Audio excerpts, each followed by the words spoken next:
Jay Crawford, Adam the Bull, Garrett Bush, Tyvis Powell, Jason Lloyd. Plus, ba-da-da-da-da, you're loving him, Mikey McNuggets.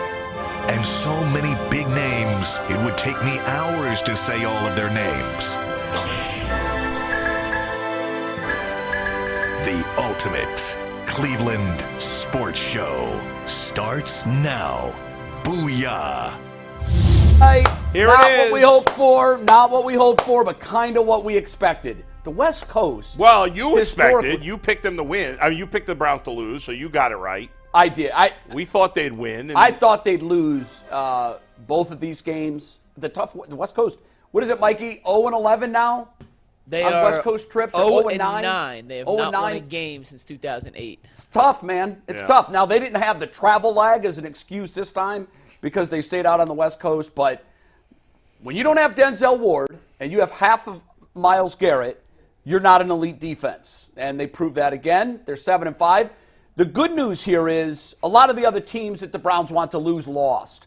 That's our silver lining. They're still in the number 2 wild card spot. Even the Chiefs lost. They have one more win than the Browns right now, the Kansas City Chiefs. Yeah. So all is not lost, but they better get hot soon because they're running out of time. Yeah, when I look at it, we talked about this with all the injuries they've had on offense, and they were going to have to play great on the defensive side of the ball to win. They haven't done that. The last 2 weeks, they've been, to be nice, mediocre on defense. And they haven't been – I get it. Myles Garrett's banged up and Denzel Ward's out. But they haven't been destroyed across the board with injuries on defense like they have on offense.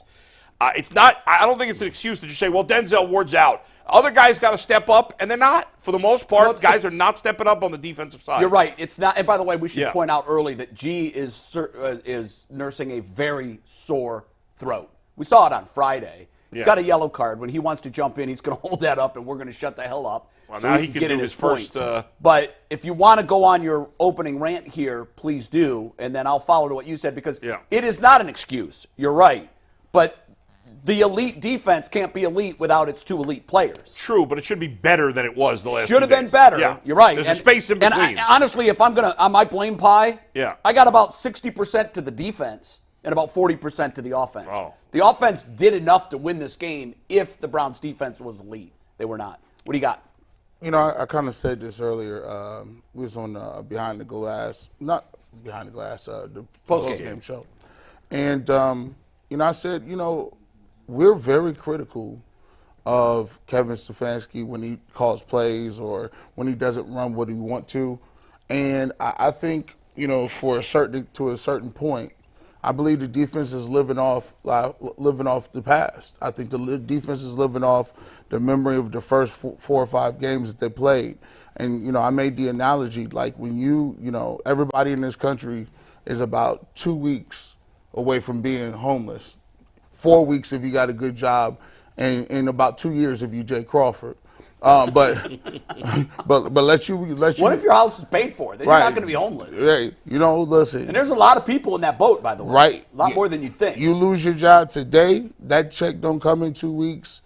You got to use that for food, whatever the case may be. People are like, what does that mean? Well, look, the Browns they did a great job and got the job done. Way back when they were playing the 49ers, that was when it was hot outside. It's cold outside. The leaves are gone, and it's December. Christmas is here.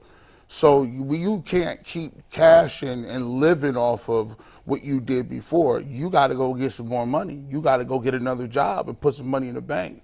And right now, the Browns have not done that. You look at the defense, and I think we've been all too excited to put our defense and put it on 1 or 2 people. Oh, well, Denzel's out or Myles Garrett is injured. If Myles is playing, if he could just put his jersey on, that'll be enough for us to win games. Right. And I look at names, and it's okay to say people's names. I didn't like the game plan from Jim Schwartz yesterday. That don't mean I don't like Jim Schwartz and what he's done overall, but I can say his name. You can say it, Jim Schwartz, all together. I didn't like the plan. Guys like Zadarius Smith, you're welcome to make plays. You're welcome to step up. Greg Newsome, you're welcome, all you guys.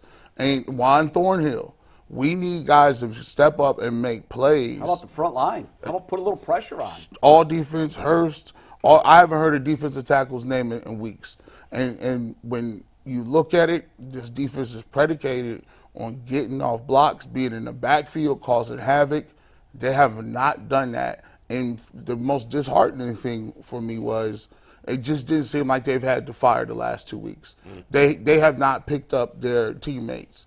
You got a rookie quarterback in DTR who, got put out of the game. You got a guy that just came off the couch that played very well in Joe Flacco.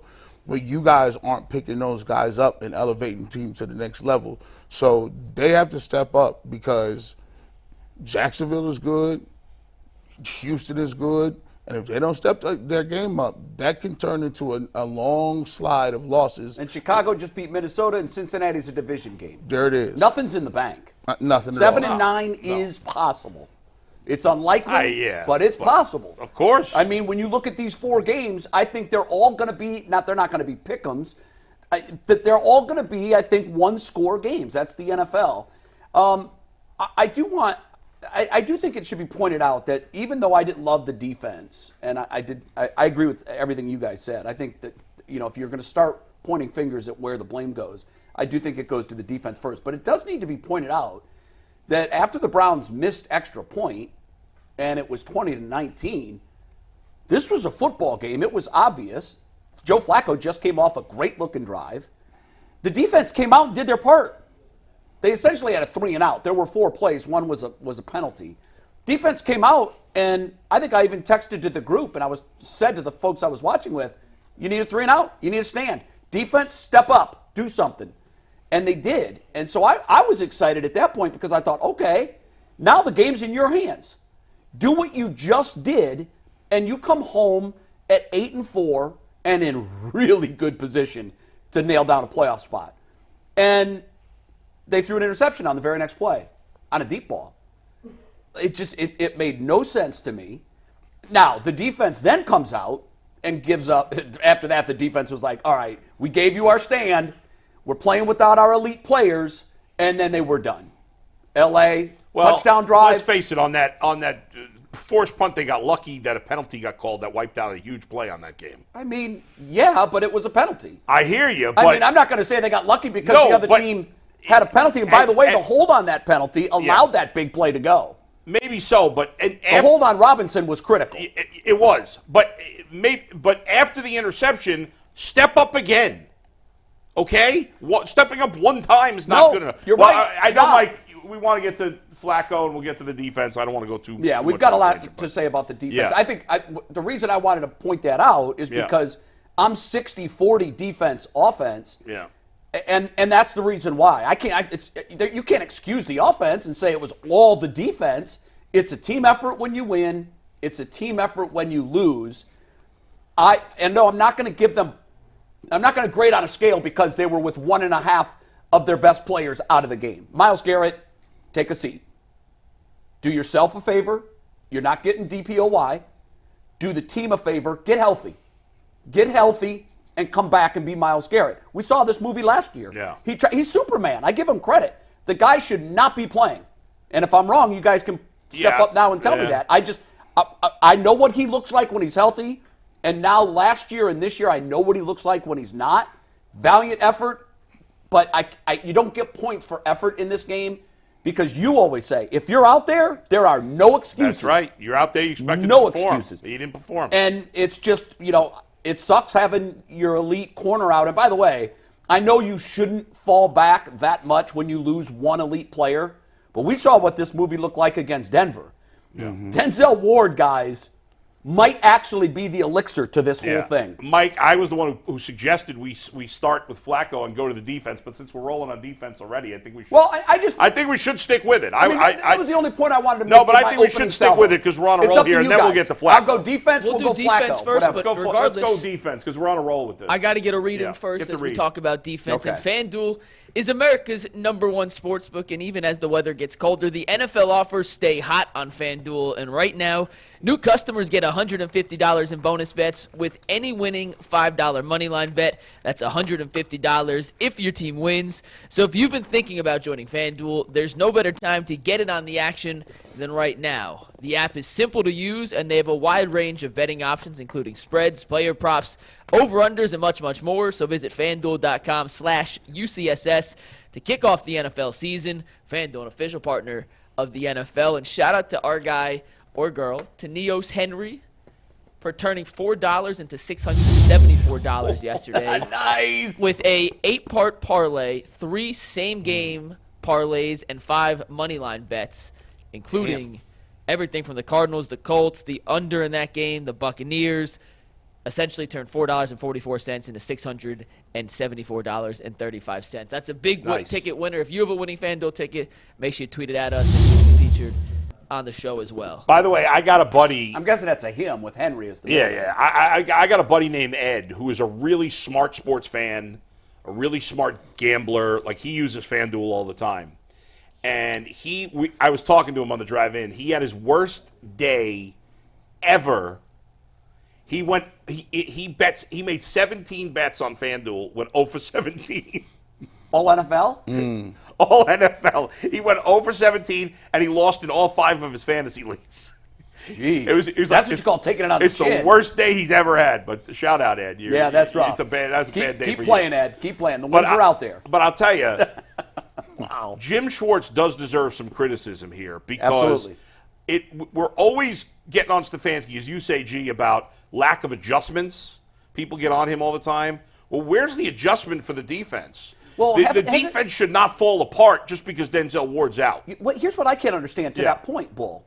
How many games have they given up touchdowns, field goals, maybe 2 touchdowns on the first 2 drives, and they look up and they're like, oh, hell, it's 14-0 or it's 10-0. Right. What I don't understand, I think he does a great job making adjustments because the defense always seems to give up points in the first quarter.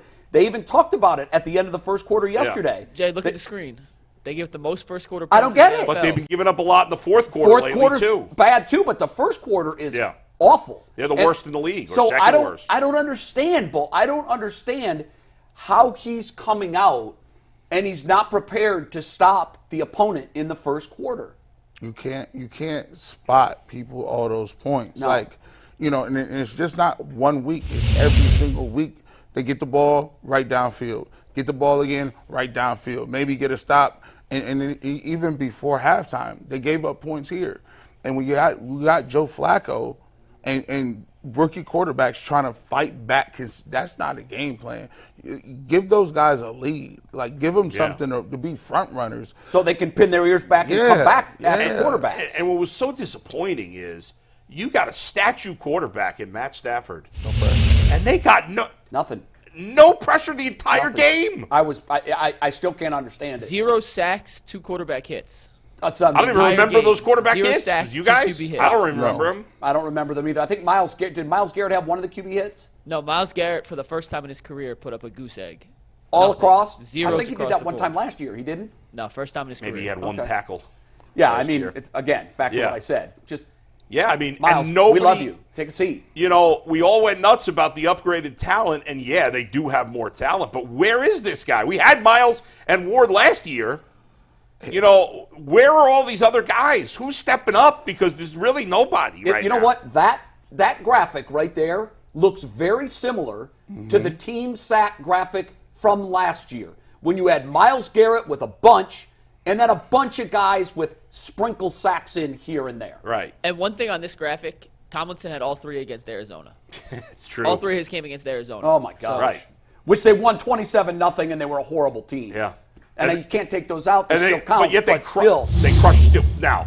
Yeah. They have Kyler Murray now. Kyler Murray makes them a different team now. That's right. A completely different team. They smoked the Steelers And yesterday. Mitch Trubisky makes the Steelers a completely different team. Yeah, but they were winning even before he got hurt. But it was close, wasn't it? 10-3, or I think it was 10-3 when he went out. Yeah. Still, I mean, it doesn't matter. Yeah. On this point, Bull, I am with you. I do want to see. I would expect the defense to get better as the game goes on. That's what elite defenses do, and they get very stingy in that fourth quarter.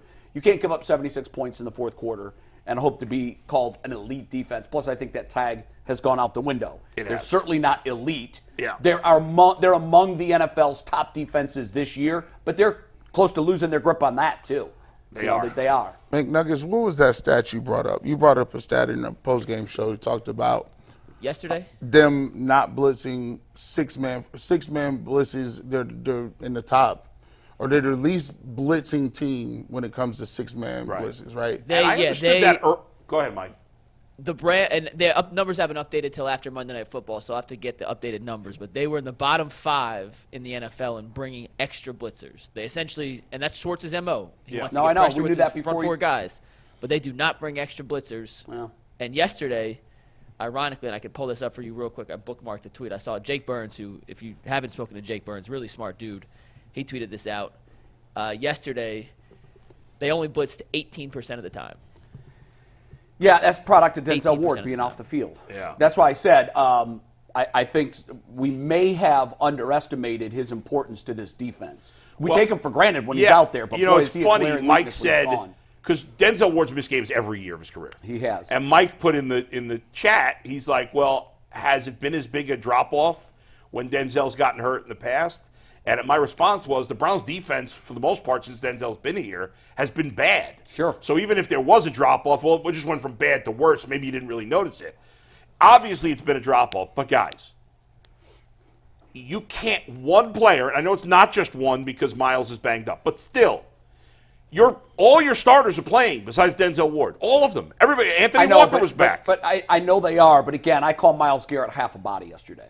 But still, I mean, if you count the production, he wasn't even on the field. For them to play as badly as they did for the most part in this game. Yeah. And by the way, if you notice it, this game, I know it's kind of typical. The Browns' defense was kind of typical how they've been doing it. Bad in the first and fourth, good in the second and third. Yeah. But another part of that was Puka Nacua. Yeah. When he was out, the Rams didn't move the ball. When he was in, they moved it. So to your question, to your statement, you don't think that things should drop off that No. dramatically without Denzel Ward. Yes. Right. Here's what I would say to that. Yeah. You take Puka Nacua out of the Rams offense, and we saw what they did. That's fair. Now, That's if fair, you have Denzel Ward on the field against Puka Nacua, that production doesn't look anything close to that. I'm not saying he wouldn't have had an impact. He would have. He's a great player. Yeah. But that matchup is what killed the Browns. Puka Nacua on anybody but Denzel Ward is why the Browns lost the game. Think about it. That same route that he caught and ran down the field. We've seen that. We have seen it a million times. Odell Beckham Jr., Pickens. Pickens did it. Yep. And you know what? We're going to keep seeing it until we stop it. And what is happening with the safeties on that play? It's just they're running cover too, and it's like the Red Sea is parting. Like they're a horrible zone team. It's almost like they've never seen it. And people talked about Joe Woods, right? And Joe Woods likes to run a lot of zone coverage, right? If you look at it, maybe Joe Woods gets vindicated because I'm not ready to go that far. Maybe he's vindicated. I mean, but you don't see these big splash plays on no other teams. No. These plays are just 70 yards. That's not normal. Like, and you're giving that up, and it is demoralizing because guess what? Before that happened, Joe Flacco comes down, leads you. That has a drive. You're like, wow, this is looking great. Yeah. And the defense in 2 plays deflates the whole building. Yeah, it did. Puka Nacua, by the way, is a very good player. And I got to tell you, when he walked off the field, I thought he's done not for the game. I think he's done for the year. He looked like a 70-year-old woman who just fell down steps. It was his ribs. Yeah. I mean, it looked like he was done. I don't know what kind of magic they performed in the locker room, but he came out, looked like he was never hurt. I actually thought the Browns defense, for the most part, until late, did a pretty good job on Kyren Williams. I agree. You know, he didn't have any big runs. I agree. And we had said Friday, right? That's where you have to focus the defense, and they did. But when this is why it's so important that you're multifaceted on offense. If someone takes away your run, which we did, I think for the most part, then they say, okay, fine. We see what they're doing. They are taking away our run. Puka, get ready. Yeah. And they just switched into pass gear. Yeah. And they activated the passing game, and you see what happened. It was pretty stark. Jay, if we're gonna be on this show next year, if we hear, I'm gonna tell you this. I've already made my mind up. If I do my radio show and you call in, and there's any rumors about the Browns going after any free agent receivers, moving up in the draft to get a receiver, and you say we don't, I'm cutting you off, or you getting off the airwaves. We don't. We don't. I am sick of it. I am tired of it. We heard it this whole offseason. We heard it this season. We heard it all off season. And every single week we go into these games in a gunfight with a knife, with a butter knife, and we see what we have. And then when people get hurt, you say, well, our offense, you're confused why the offense isn't doing anything. Are you talking about compared to what the Rams did when they got Nacua? I'm talking about the Browns receiving core compared to anybody in the not league. Having Gotcha. And you know what? It's played bad. out exactly the way we said it would at the beginning of the season when we were begging somebody to go do something to get another receiver. What did we keep hearing from the Browns brass? We like our receiving room. Love our We room. like our receiving room. We like our receiving room. Here's the problem, guys. This is a big issue. And this is why I think the defense gets some of the blame, but so does the offense. You can't have these drops. You can't have them. Now, I think Amari Cooper's got PTSD, guys. Because he had banged up ribs, and he's dropping balls that he does not drop. I think he had 2 or 3 drops yesterday. Balls that are hitting him right in the hands, and he's one of them he was turning to run. You're now that the ribs are hurt, you're thinking, how quick after I catch this ball am I going to get absolutely leveled? And can I get down? And that's when you start with the dropsies. So for him, a sure-handed receiver who's a Pro Bowl caliber receiver, he's dropping them because he is banged up and he's fearful of what's going to happen once he catches that ball. I think that's it with him. The other guys, I don't know. I just don't know. But the drops now, and we were trying to say maybe it was DTR's fault for throwing piss missiles. I don't know. I don't know that it is his fault. I think it's on the receivers. They have got to do a better job of catching the football, period, because you're not going to beat anybody if you continually drop passes in the NFL. Yeah, it's been a huge issue the last 3 weeks especially. It's gotten really bad. Obviously, the overall season numbers are terrible, but the last 3 weeks where things have gotten really out of control. It was glaring. I mean, they have like a dozen drops or 15 drops, something like that. 13 by my tracking. In the last 13 last 3 weeks? Yeah, 13 Yeah. in 3 weeks. They had 9. Yeah, I mean, that's the last 2 and then 4 yesterday. I had them with more than 4 yesterday. Are you sure they only had 4? It depends on what you consider a drop or The off target. one we'll Amari see the Cooper, official numbers. when Amari Cooper got sandwiched, that was a drop. Yeah, That's totally definitely a drop, yeah. Yeah, that's Like- a drop. Also, the one that he was in the flats. Yep. and Definitely he was- a drop. That was clearly a drop. He dropped I had another Cooper one with- where he was going down to the ground. It was right on the. It was just maybe a foot off the ground. He dropped that one. That's where PFF gets a little iffy on what they consider a drop versus an off-target I mean, throw. my eyes say that's a drop. If it hits Yeah. both hands on the receiver, it's a drop for me. I mean, there are extenuating circumstances. If it's, if the ball's, he's trying to high point it, he just couldn't get there, but gets both hands on the ball, that's on the quarterback. But there were a lot of catchable balls. And by the way, and we're going to get to Joe Flacco and grading him, but okay. We asked you, last week, was AVP gassing it when he said 5 out of 5 arm strength? He wasn't gassing it Before we get at to all. Flacco, can I ask y'all? He looked like Joe Flacco to me. Can I ask you guys one more defensive question before we move to Flacco? Sure. Earlier in the year, if I'd asked you guys this question, I'm sure you would have answered yes. I'm going to ask it now, and I'm curious if the answer is still yes. Game on the line, defense needs to get a stop. Do you trust this Browns defense to be able to get a stop? Not now. No, I Not did at the early. moment, I don't. Yeah, I did earlier, but after what we've Yeah. seen the last couple of weeks and throwing the injuries in there, I don't. Not right now. No. I have a hard time disagreeing with that, to be totally Yeah, honest. I wish I did. I wish I had more confidence. And look, I know that Houston's going to – Jacksonville and Houston, I'm not ready to make predictions in those games yet, but you lose those and you flip to 7-7, and Well, they now got the you're Bears in between. Do they? They have. So it Yeah. goes Jacksonville, Bears, Houston. You're right. Right. Then Cincinnati. Yeah. No, then Jets, then Cincinnati. Oh yeah. I don't know, guys. It's going to be tough. If- Listen, you you can't gotta lose beat both those Jacksonville games. now. I thought 10 would be enough, but if they lose to Jacksonville and Houston and beat Cincinnati, the Jets, and Bears and finish 10-7, I don't know that they're going to get in that scenario. I think the way it's shaping up, It's gonna be tricky. because right now, if you look at the last wild card spot, Yeah. is one game behind the Browns, right? No. Aren't they? The Browns and the Steelers now are 7-5. So are the Colts. So They're are the in Texans. 1-2. Oh, the Colts and Texans are. The Browns are actually. I think there was a mistake. I originally saw the Browns as the 6th seed. They're not. They're the 7th seed. The NFL sent out a thing because. Yeah, I thought I they're saw behind that too. Indy. So ESPN has the Browns. Why ahead are they behind Indy? Because it's a 4-way tie. So it's not just the head-to-head. Okay. I went on the head-to-head. Right. Yeah. But because it's a 4-way tie, it becomes a bigger tiebreaker, and the Browns, for the moment, are behind Indy for a playoff. So the Browns are the 7th seed, but right now, And Denver would have the advantage over us too. right, and they're behind. Denver lost, They're fortunately. 6-6. Yeah, that helped They're big 6 time. and 6, but It's getting crowded. the Browns are 7-5. So is Indy. So is Houston, and so is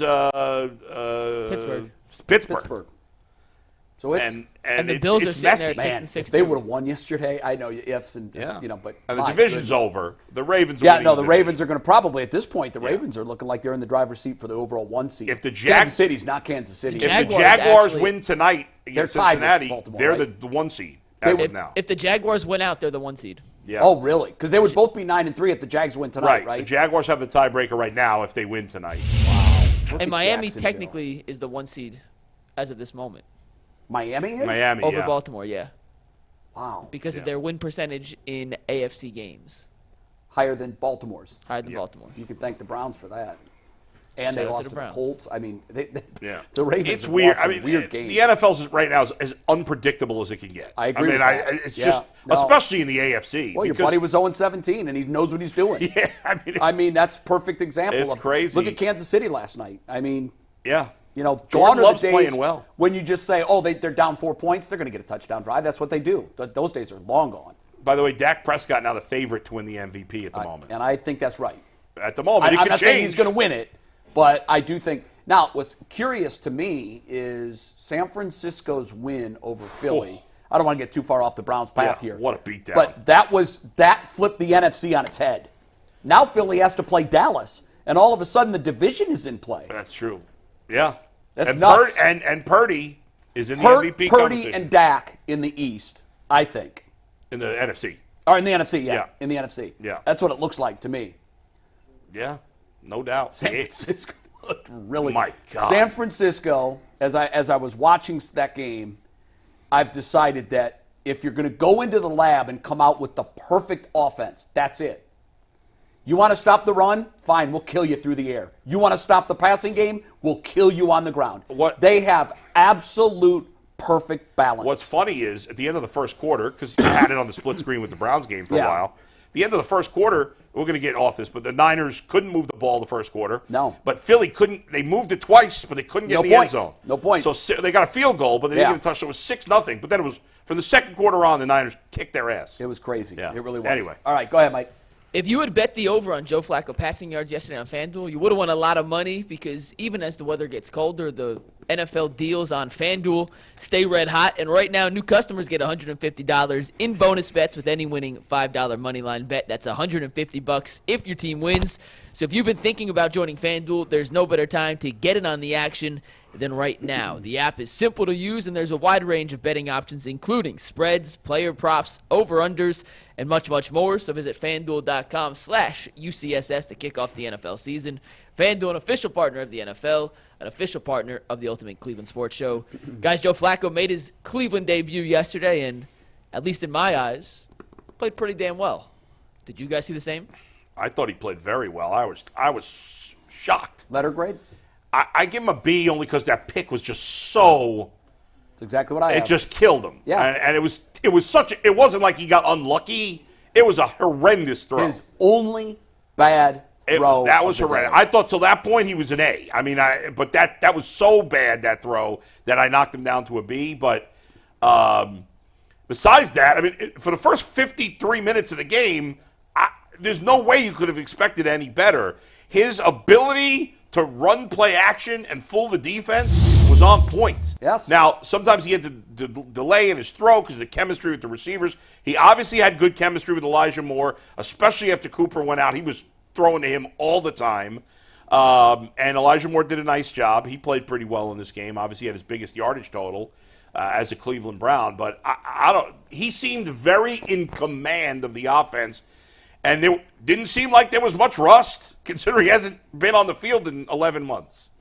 I said earlier, I thought Joe Flacco should have played over DTR. I said I've been begging for a veteran to get in here from weeks ago. I thought Joe Flacco would play exactly the way he did. The only thing I said was, hey, is he going to throw you an interception or there's going to be something with maybe a couple of times during the game where he has ball security issues.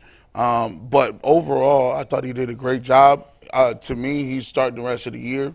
And really? Oh, yeah. Yeah. From me, like, he's starting the rest of the year. I agree with that, too. Did you give him a B as well? I actually had him. It was crazy. I had him an A- until the interception. I had him as an A until the interception. And I'm gonna be honest with you, man. And I was talking to Earl, and we was on the chat, and I said, look, this is one of the better games I've seen any of the quarterbacks play, all of them. I think that this was the best quarterback play they received all year until you guys the pick. are crazy. Until the pick. You're crazy. No, I'm not. It's not better than Tennessee. What were his numbers? Call up his numbers for Tennessee. He was 289 yards, 2 touchdowns, no picks. So more yards, same touchdowns. Okay, yeah. If he doesn't was throw the 27 interception, to 33. What? Deshaun was 27 to 33 in that Titans game. Yeah, but look at the yards and the touchdowns. They're right there. I know. Well, also in the Tennessee game, it absolutely destroyed their chances of winning the game. But in the end, it doesn't you matter. gotta ding them for that. The pick's part of the game. I think Watson's performance against Tennessee was the best. I think his performance against Baltimore was second. I do put too. This third. I do too. Maybe you guys didn't hear what I said. Yeah. I said until the pick, that was as good a quarterback play as we've seen all year. And you can't argue with that. I still think Watson was better against Tennessee, but it was right there. It looked. I mean, if you put them side by side, he had a much better completion percentage. Yeah. But if you put them side by side, I thought Flacco made throws that I didn't see or Deshaun Watson make. He was able to throw the ball downfield as well yesterday as we've done it all year. To your point, moving forward, it's got to be the starting quarterback. That's what quarterback play looks like, minus the pick.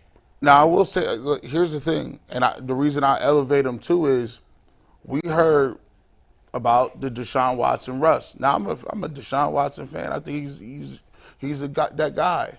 But Joe Flacco came off the street, off the couch, and looked like that. There's something to be said for that as a quarterback. Absolutely. And we can't use rust as an excuse anymore for Deshaun. Right. Look, at least Flacco has put to bed the rust thing. If you're not playing well, you're just not playing well. But like you said, that ball to Amari Cooper that he threw down the middle, that was a dart. The ball in the play action to Elijah Moore, that was a dart. And the way they came out and ran the play action, we were asking all year. It worked.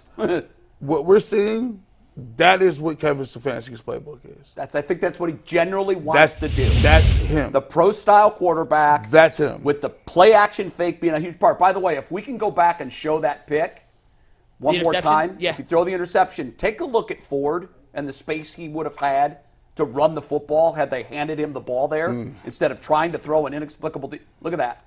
Yeah, they was kind of sitting on that. He's got a backer one-on-one, and outside of that, there's nobody. And it's at minimal. It's a 6 to 8 yard game. I got no problem with throwing deep there. I did. Why? Flacco's been playing great. You just said it was the best game in the Browns. Why would you not? Why not? Because there's 6 minutes left. Yeah. You need a touchdown to win. What is that? What is the book prescribed there? I don't know what the book prescribes. I can help you. That's what a 6-minute touchdown drive. That's what the book prescribes. Okay. Why are you going deep? You're going to give the Rams the ball back if you complete that pass and score. So what? So what? Here's how you win. So they should never throw the ball deep ever on a final 6-minute drive? When the game calls for it, go deep. But here's the problem with that. I think you said it on the call this morning, but this is what I was saying in real time watching the game. You get a 3 and out. They did. Perfect. You got the ball. You got 6.5 minutes to go. The drive prior to that was a 75-yard touchdown drive that took up how much time? I can look it up. I'm not sure off the top of my head. About 7-8 minutes. There's your ball game. Do what you just did. Why are you getting greedy and going for 45 yards on one play? You can still throw the ball deep and then run after that. Bull, you're right. You can. I'm not saying that you can't. I mean, clearly they didn't. They couldn't. They didn't pull it off. What I'm saying is, if you complete that pass, Yeah. now you're at the 30-yard line with 6.5 minutes to go. Your complaint? So- I just don't understand the complaint. Because, you're Bull, losing the game. No, Bull, in the lab, what I Yeah. want, Yeah. you say, okay, it's 6:30. If I'm coaching Madden, let's just put it that way. Yeah. I'm saying, well, I'm not going to take a deep shot. I don't want the Rams to touch the ball again. Well, but you can't guarantee that you're going to be able to You methodically point it down, you push can't. it down the field. But you just did it. Okay, but So rely your on what defense you- just stopped them, and can't you rely on them to stop them again? No, I you- don't. I don't want them to see the ball again. I don't want to put it in the Jamie, hands you of my can't defense. guarantee that that's going to Well, happen. There's no guarantees in Of football. course, so but what- what I'm saying is, in a lab, if you're just saying, what does a game win? How do you win this game now? When it was 20-19, I said it out loud. Here you need a 3-and-out. You got to have it. Defense stood up, did their job, 3-and-out. I imagine the defense was pretty sick to their damn stomachs when they watched the offense go out there for 14 seconds. Well, Here you go, boys. yeah, You're you just back said out it's on the the field. best- Well, tough. Make a play on defense now. You're right, but Bull, what I'm saying is there are a lot of different ways to I win a know football what you're saying. game. I'm saying By your way, here's Yeah. your way is, let's say they do complete that and they finish the drive and score a touchdown and there's 4 minutes to go. Okay. Now you have to put the defense back out there, which has had Jay, one 3-and-out I'm all not day. an idiot. You don't have to. I get it. I understand what you're saying. Well, I don't know that you do. Well, I obviously do because you've said it. I get it, but it might not. Methodically moving it down the field doesn't always work either. It You don't just know. did, though. So just because it did doesn't mean it's going to work again on the next drive. It doesn't. It did on the first drive of the game, and then it didn't the rest of the But first here's half. what we know won't work. We know that because they did it. A deep shot. The bottom A deep line shot is, won't what work are you there. talking about? He threw deep balls throughout the game, and it worked. That was the farthest ball he threw all game.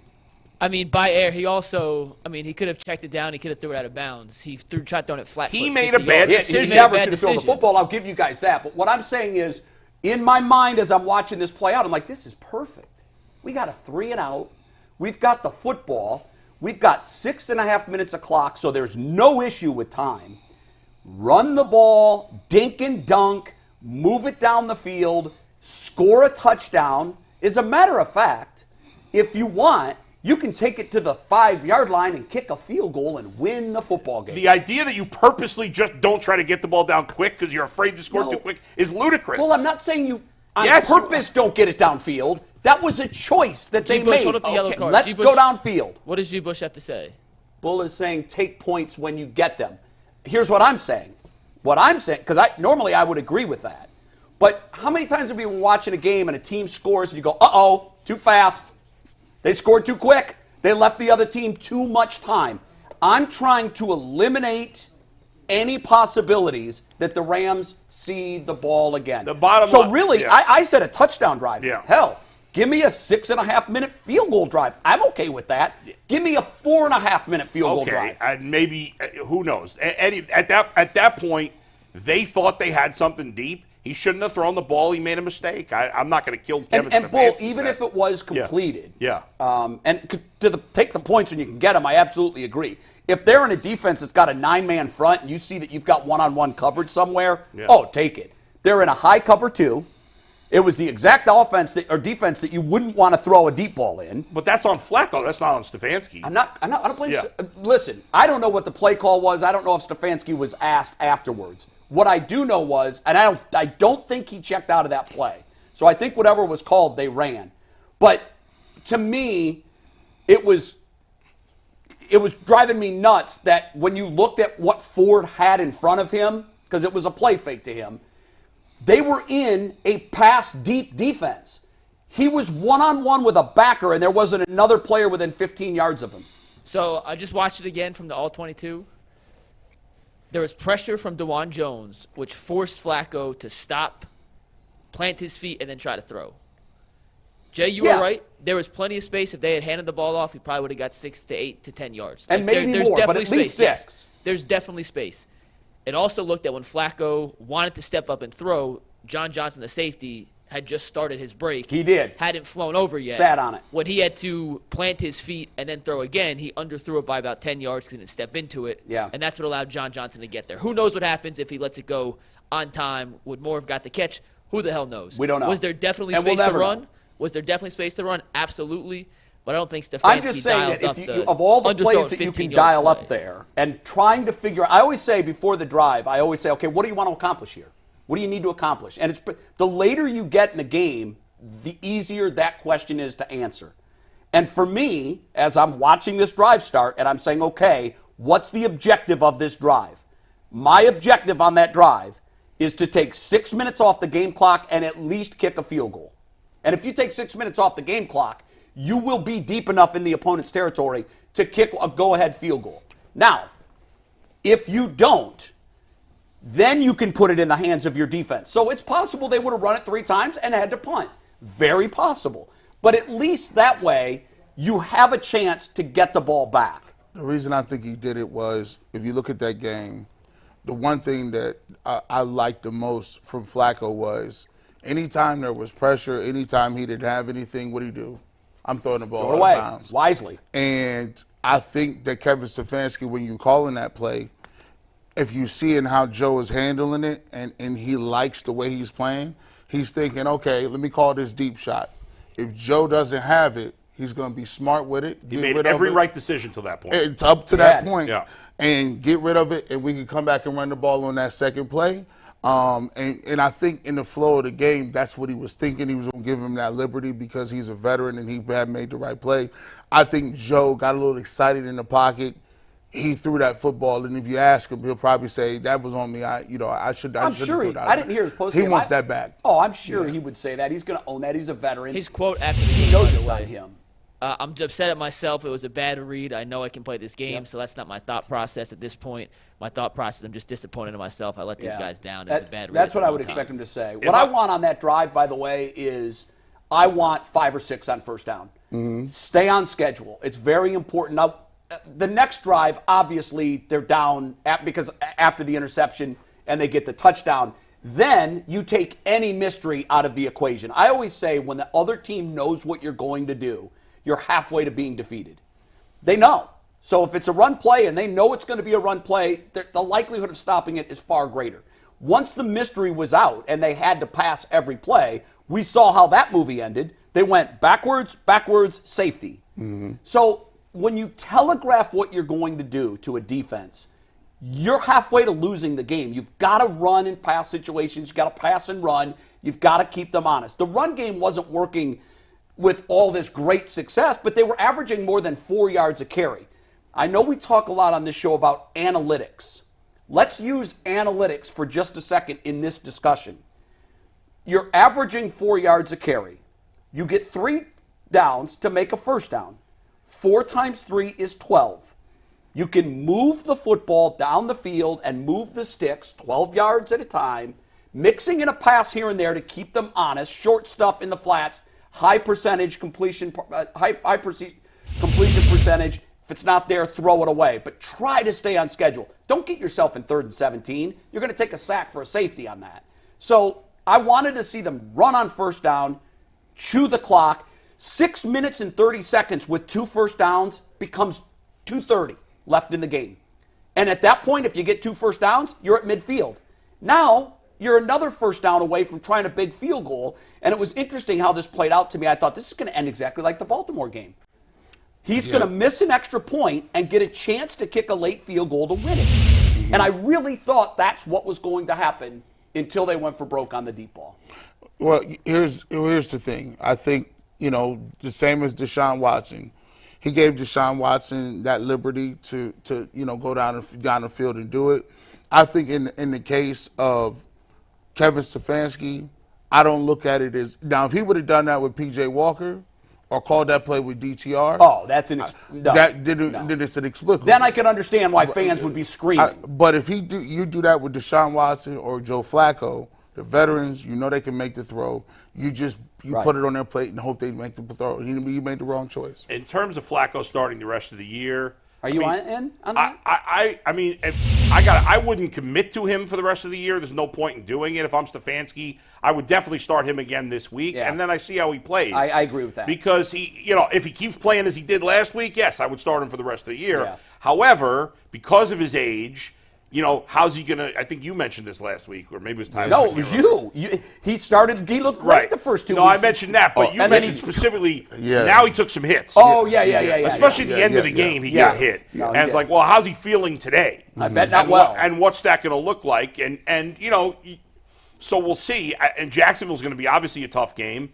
So I wouldn't. Stefanski's not going to go out there and say he's the quarterback. No, you go game to game at this point. You go game to game, but I would definitely start him again against Jacksonville. I agree. We were talking about it. I don't think I take away from this game is this. They want to, Deshaun Watson is more comfortable with shotgun and stuff like that. But that's not. I feel that's not Kevin Stefanski's forte. That's not.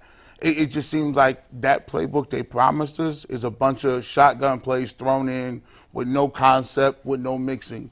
And it just doesn't seem like Kevin is comfortable in that world. Where he is comfortable, it gave me shades of 2020. When I saw him running the playbook, remember we talked about what happened to all these bootlegs y'all was running. I know. When we talk about what happens to the play action with Deshaun Watson. Look at the first one, how Ford was wide open on the naked boot. We hadn't seen any of that. And I think if you look at the flow of the game. That was a Baker play. That was in the playbook for Baker. I don't even know that Brissett ran that. Well, Brissett. But Baker ran it a lot. And they went right back to it, and Ford. The Rams hadn't seen it. Yeah. And Ford was by himself. I thought they had a lot of Jacoby Brissett plays in there, too. Yep. They threw the ball down the seams a lot more. This will be very interesting to see how this translates, because next year, as you have Deshaun Watson, they still have to come back and figure out an identity as to what the offense is, because you still didn't see what it was. You still don't I don't know what they do with Watson. Or what they do best, but I guess in defense of Kevin Stefanski, it's because 4 different quarterbacks have run it, and you're trying to build an offense that plays to the strengths of each quarterback. That's why, if you're watching this in a vacuum and you don't know that there's 4 different quarterbacks, you're like, what the hell is this team doing? Yeah. They're all over the map. Well, they're all over the map because Flacco can do one thing well. DTR had his strengths. Obviously, Deshaun Watson's strengths look different in terms of him being able to run the ball, and P.J. Walker, I don't know what his strengths were.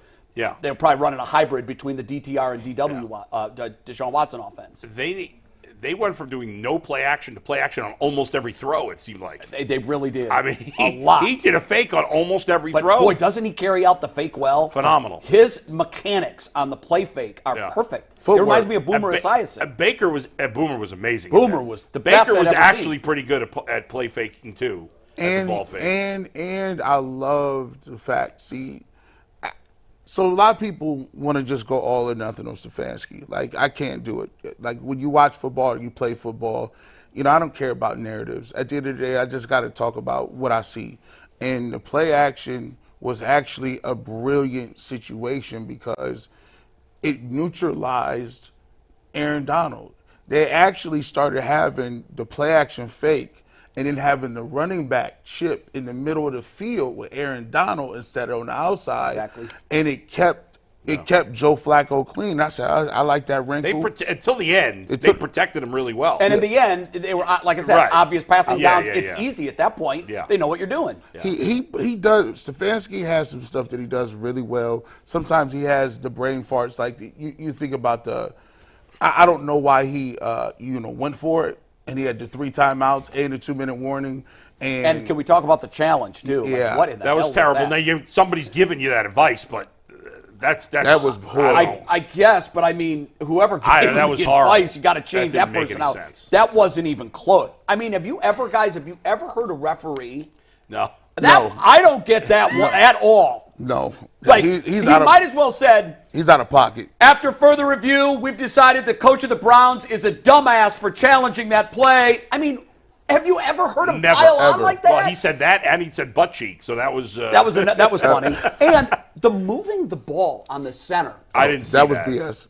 If you see it from the top, he definitely did it. It happens. It happens frequently. It happens though. I didn't see it move. I mean, I don't even know what the hell happened. I didn't see anybody. I didn't see it move either. From the side angle, I didn't see it. That was a bad call. Overall, the game was officiated fine. I didn't. Yeah, I didn't like the piling on the. It was obviously a bad challenge. I was screaming at the moment. Why are you giving up a timeout? Yeah, that was stupid. You're killing yourself right now, and you don't even know it. Yeah. And then for the ref to pile on like that, it just felt like he was. I thought it was funny. It was funny if it happened to the other team. I would laugh my ass off. Yeah. But because it was us, I'm like, I know. bully. Okay, our coach made a dumb mistake. Don't tell all of America about it. Man. We'll talk Stefanski in one sec. This is the Pochich play, by the way, which you can see from the top angle. It does. The ball gets moved here, and apparently the refs told Stefanski before the game. They caught Pochich doing it last week. This is a 4th and short situation. He moves it about half a yard forward before they snap Whoa. A half a yard? Look where the ball is placed. Okay, I can't see it, Mike. To me, it looked like inches, but let's see it maybe again. not half a yard, but it's definitely okay. So moved up. it's about 6 inches from the 35-yard line. And look where it ends up getting snapped from. The 35-yard line. That's 6 inches on 4th and 1. Like, go watch at your average NFL I'm play. saying it happens They're all the hunching time. ball. Listen, I'm not trying to say it doesn't happen So all the time. wait, now I didn't know that. You gave me a piece of information I didn't know.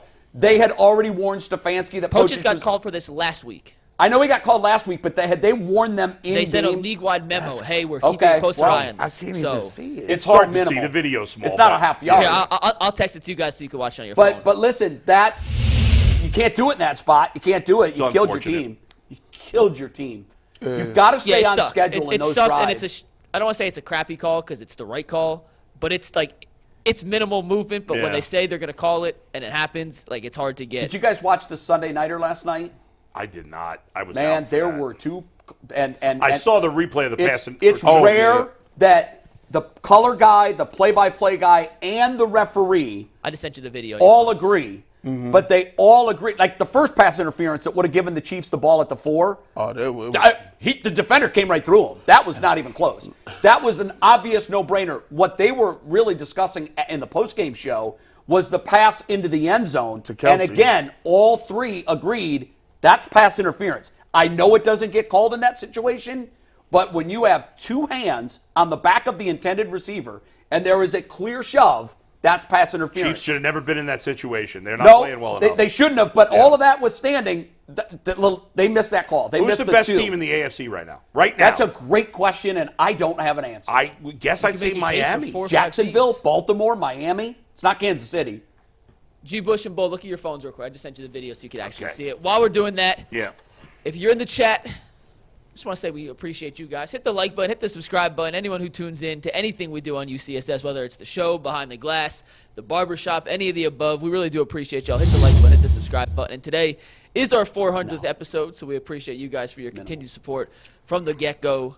And we cannot do this without you guys, so we appreciate it. Bull and G, as you guys see this up close, it's minimal movement, but I it's just watched definitely it. movement. Yeah, it's I mean, I still couldn't even really notice it. Was maybe inches. it's my eyes. I don't know, but inches. And I'll show you 10 plays a game. I mean, that just where that it's happens. silly. The fact that the league is trying to make an example out of them, that if they put out a league-wide memo last week, that's proof of it. The league selectively enforces its laws. Did rules. the Rams jump on that play?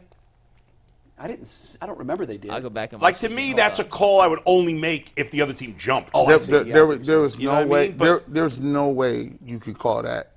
Like that. That happens. That's crazy. What was the Pee-wee down and football distance in that situation? on one. It's fourth It and was one. and one. What's Yeah, funny is over the last few years, we now have this thing where the guard turns around and taps the center. Yeah. It's become a big thing, and like and or then- like the Chiefs and other teams do it where they put one arm out. That's true. So they So can I see saw it. something, and I don't know if this is true, but I was doing a little research on that play, and part of the reason why there's the issue if it does get slid forward a little bit is then a defensive tackle could be considered offsides past the line of scrimmage because they're resetting where exactly the line of scrimmage is.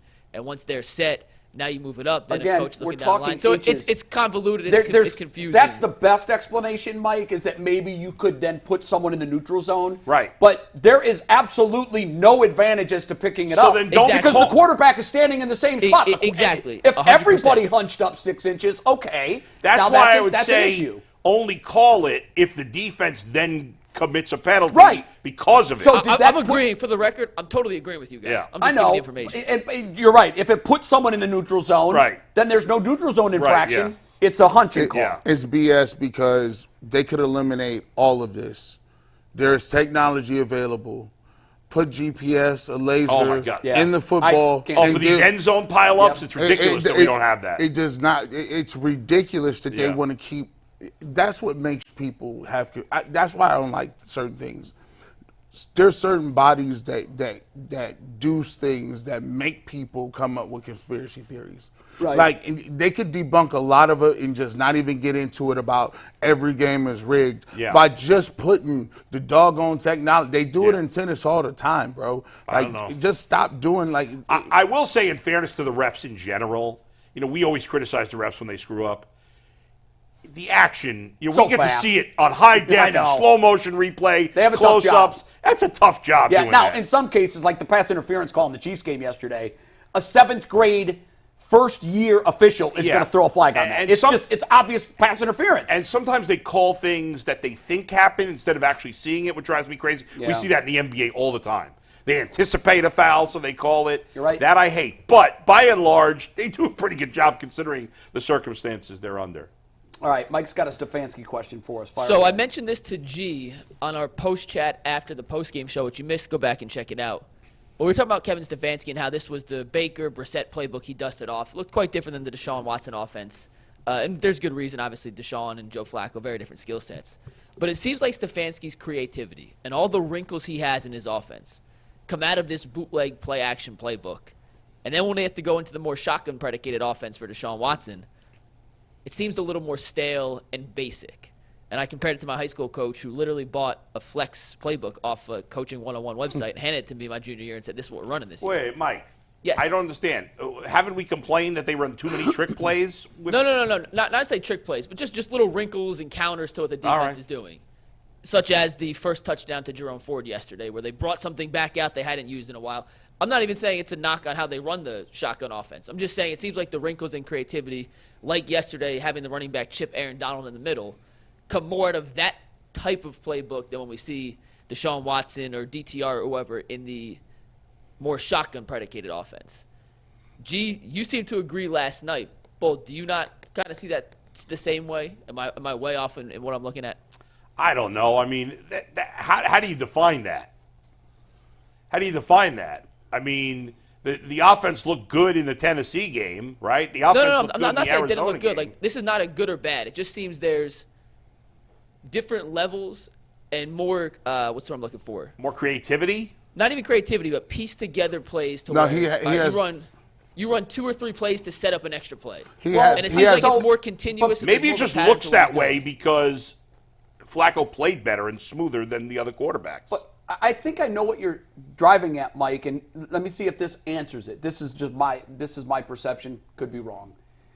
When you play fake, you freeze a layer of the defense. So it opens more things up.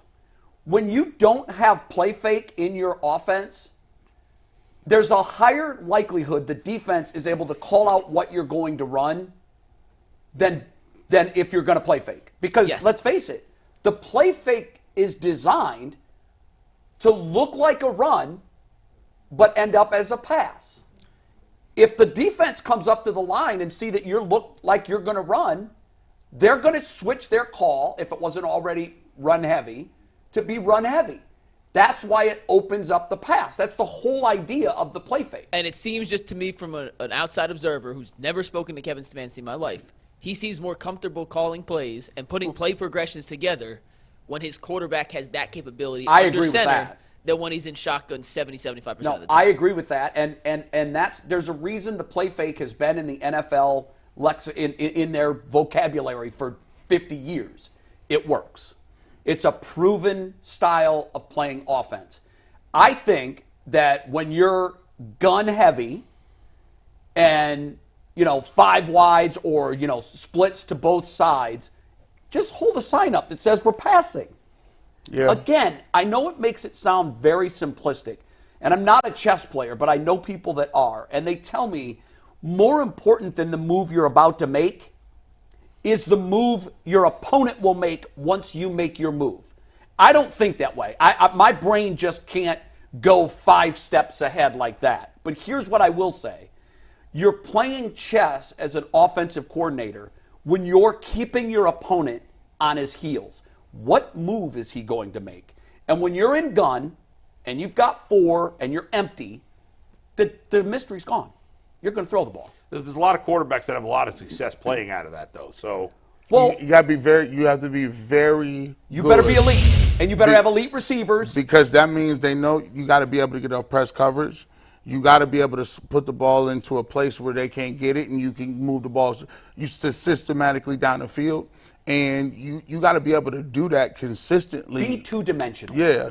Be able to run it, and when you're not having success early with the run, when you abandon it, your opponent says, "Thank you, thank you. We got you now." I would love to know the amount of empty backfield snaps per game that they've done with Watson versus, or Watson DTR. Would you be able to find that, Mike? I bet you'd have to do it on I'd have to tape do some count. real research. Versus Brissett and then Flacco over the last 2 years. You're right. I'd like to see that number 2. You probably can't do it during the show. I just think that when you go gun empty, you're showing your hand. I don't know why in today's but NFL I think you Watson would show has your hand. had success doing that overall. Not here, I mean, really. not here, right? No. Yeah. Okay. But, overall, I don't. You know what? I can't say. I didn't study their offense in Houston like I have with them here. I just know, like, even watching Watson Kansas likes City, empty, by the way. He was the most effective quarterback in empty sets I know in he Houston likes it. 2019, 2020. And in before he got hurt, I know it was one of my stats. I forget what week it was. But they had the most empty shotgun snaps. because he likes it. and Yeah. the lowest EPA, or the second lowest EPA in the league in those empty sets. Yeah, I just think you got to keep them guessing. I watched Kansas City last night. I've been fascinated by how Andy Reid has evolved their offense as critical pieces have fallen off. And one thing I watched last night, I thought they were going to win that game last night. I thought they played well enough to win last night. And the reason I thought that was because Pacheco was an absolute machine. Yeah. He was incredible. At one point, he was hit at the 11. They didn't bring him down until the 1, and it was an entire group. And then they threw the ball 3 times and didn't score a touchdown. I was just like, it's so obvious that Andy Reid is evolving into, is zigging as the NFL is zagging. So we've talked about how we think defenses are doing a much better job. Points are down. Offensive efficiency is down. It's become a more defensive game. I think as that skill set gets bigger, we can all agree on that. Kansas City is an interesting case study because they were the ones that really said, oh, they're going to score 50 points a game if we don't do something to change it. Now, Andy Reid is doing a lot of play fakes, and they're doing a lot of handoffs with Pacheco, who's perfect for that offense. I still think you're going to need the quarterback to win the Super Bowl. You will. You better believe you will. Yeah. But I think the days are gone when you can throw Tom Brady and this, the run and gun 75% pass offense out there. I don't know and if win. I don't know if it's done. There's still teams putting up a lot of points, but points are down. I think we got to see it longer. We got to see it in the playoffs before we say it's done. I did a lot of figuring on this morning, and I just thought I would throw it out there. Percentage of pass versus percentage of run. And the reason I did this is because when I was watching San Francisco, I'm like, that's it. That is it. Now, obviously, how are you going to get all those chess pieces? They've got 5 kings on their offense. So that's why they make it look so good. But the way they call their plays, their 50-50 run pass. What I did was I wanted to look at the pass percentage, run percentage differential, and the distribution in the NFL. The 5 teams that pass the ball the most: Washington, Cincinnati, the Jets, Minnesota, Carolina. Their combined record is 20-40. Now, obviously, they're passing a lot because they suck and they're losing in a lot of those games. Yeah. But I went and looked at their scores. Most of these teams' 40 losses were 1-score losses. Man. The ones that weren't were 1-score losses in the fourth quarter. There were a few that were blowouts, in fairness. But what I'm saying is the teams that pass it more than anybody are 20-40. Here are the teams I think that's the Bengals don't belong in that conversation because they're number 1 in the I know on the they list. don't have a running game. And I love Joe Mixon. I don't think Mixon's his done. metrics are going down the. I like when I watch Joe Mixon. I haven't looked at his metrics, so you know more about him than I do. He's not. But when I watch Joe Mixon, I'm like, wow, this was a guy they were going to cut. He's a serviceable guy. He's going down the tubes. Okay. But you know them better than I do. I'm not going to their argue with you on quarterback, that. obviously, they've had an injured quarterback, and now he's out for the season. And so is Minnesota, the rest of too. those teams are bad. Teams. I know, but I thought they were going to be like, oh, my God, all these teams are getting blown out in all their games. That's not the case. They're 20-40, and they were in the vast majority of those 40. It's not like they had to throw it around the field all game long because they were down 25. Here's the 5 teams that run it the most. This is when it really solidified to me, you got to run the football. Baltimore, San Francisco, Atlanta, Philadelphia. All 4 of those teams are in first place. Then Chicago. Well, Chicago's bad. Chicago's the outlier. Atlanta's not very good. But they're 6-6. Yeah. But they are in first place. Yeah. But those teams that run the ball more than they pass at the highest rate in the league, 38 wins, 22 losses. So the pass-heavy teams are 20 games under 500. The run-heavy teams are 16 games over 500. They're not really run-heavy. They're more balanced. Like Baltimore leads Listen, the nobody's league. run-heavy. Nobody is run-heavy. Yeah. These are the teams that are the balanced, most yeah. run-heavy. But just to give everyone context, Washington throws the ball 65% of the time. So does Cincinnati. Which leads Cincinnati 65-2. Baltimore is number 1 in rush percentage at 51.2%. So it's 50-50 versus 60. And so, now listen, I am not advocating, nor will I ever advocate that you run it 60% of the time. That's going to get you beat a lot.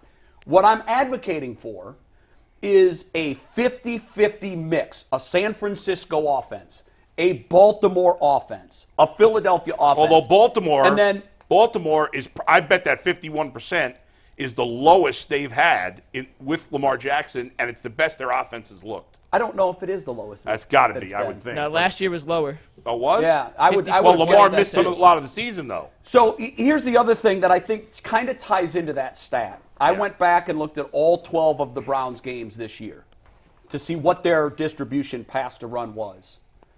In the Cincinnati 24-3 win, they were 40 runs, 29 throws.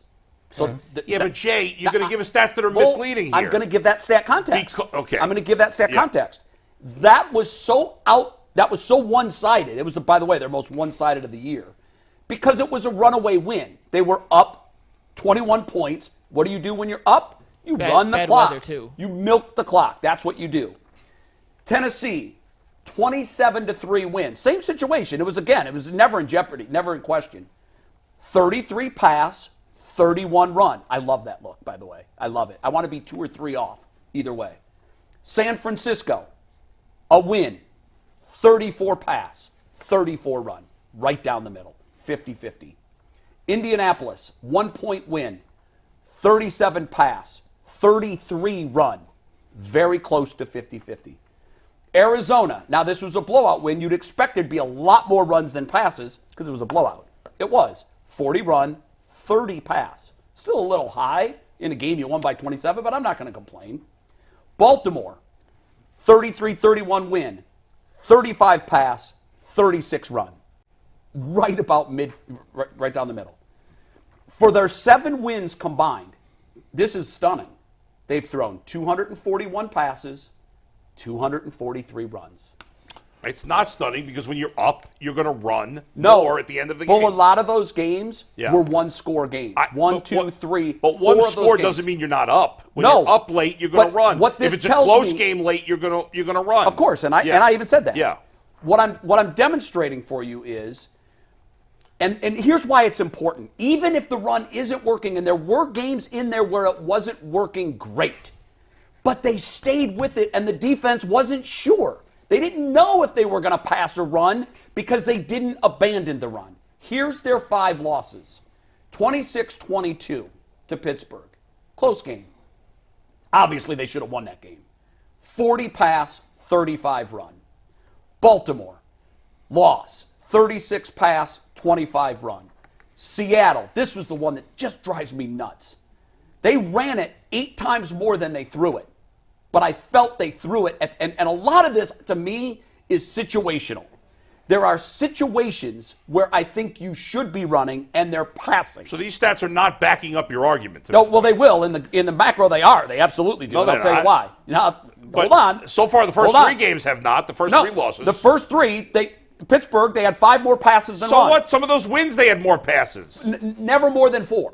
Oh, 4 and 5 makes a difference? Stand by. Come on. Stand by. The Baltimore game, they got blown out. They had to throw. Denver, 1-score game with 8 minutes to go. Yeah. 42 pass, 24 run. That's huge. Averaging 4.5 yards per carry, and Ford was averaging 9 yards a carry.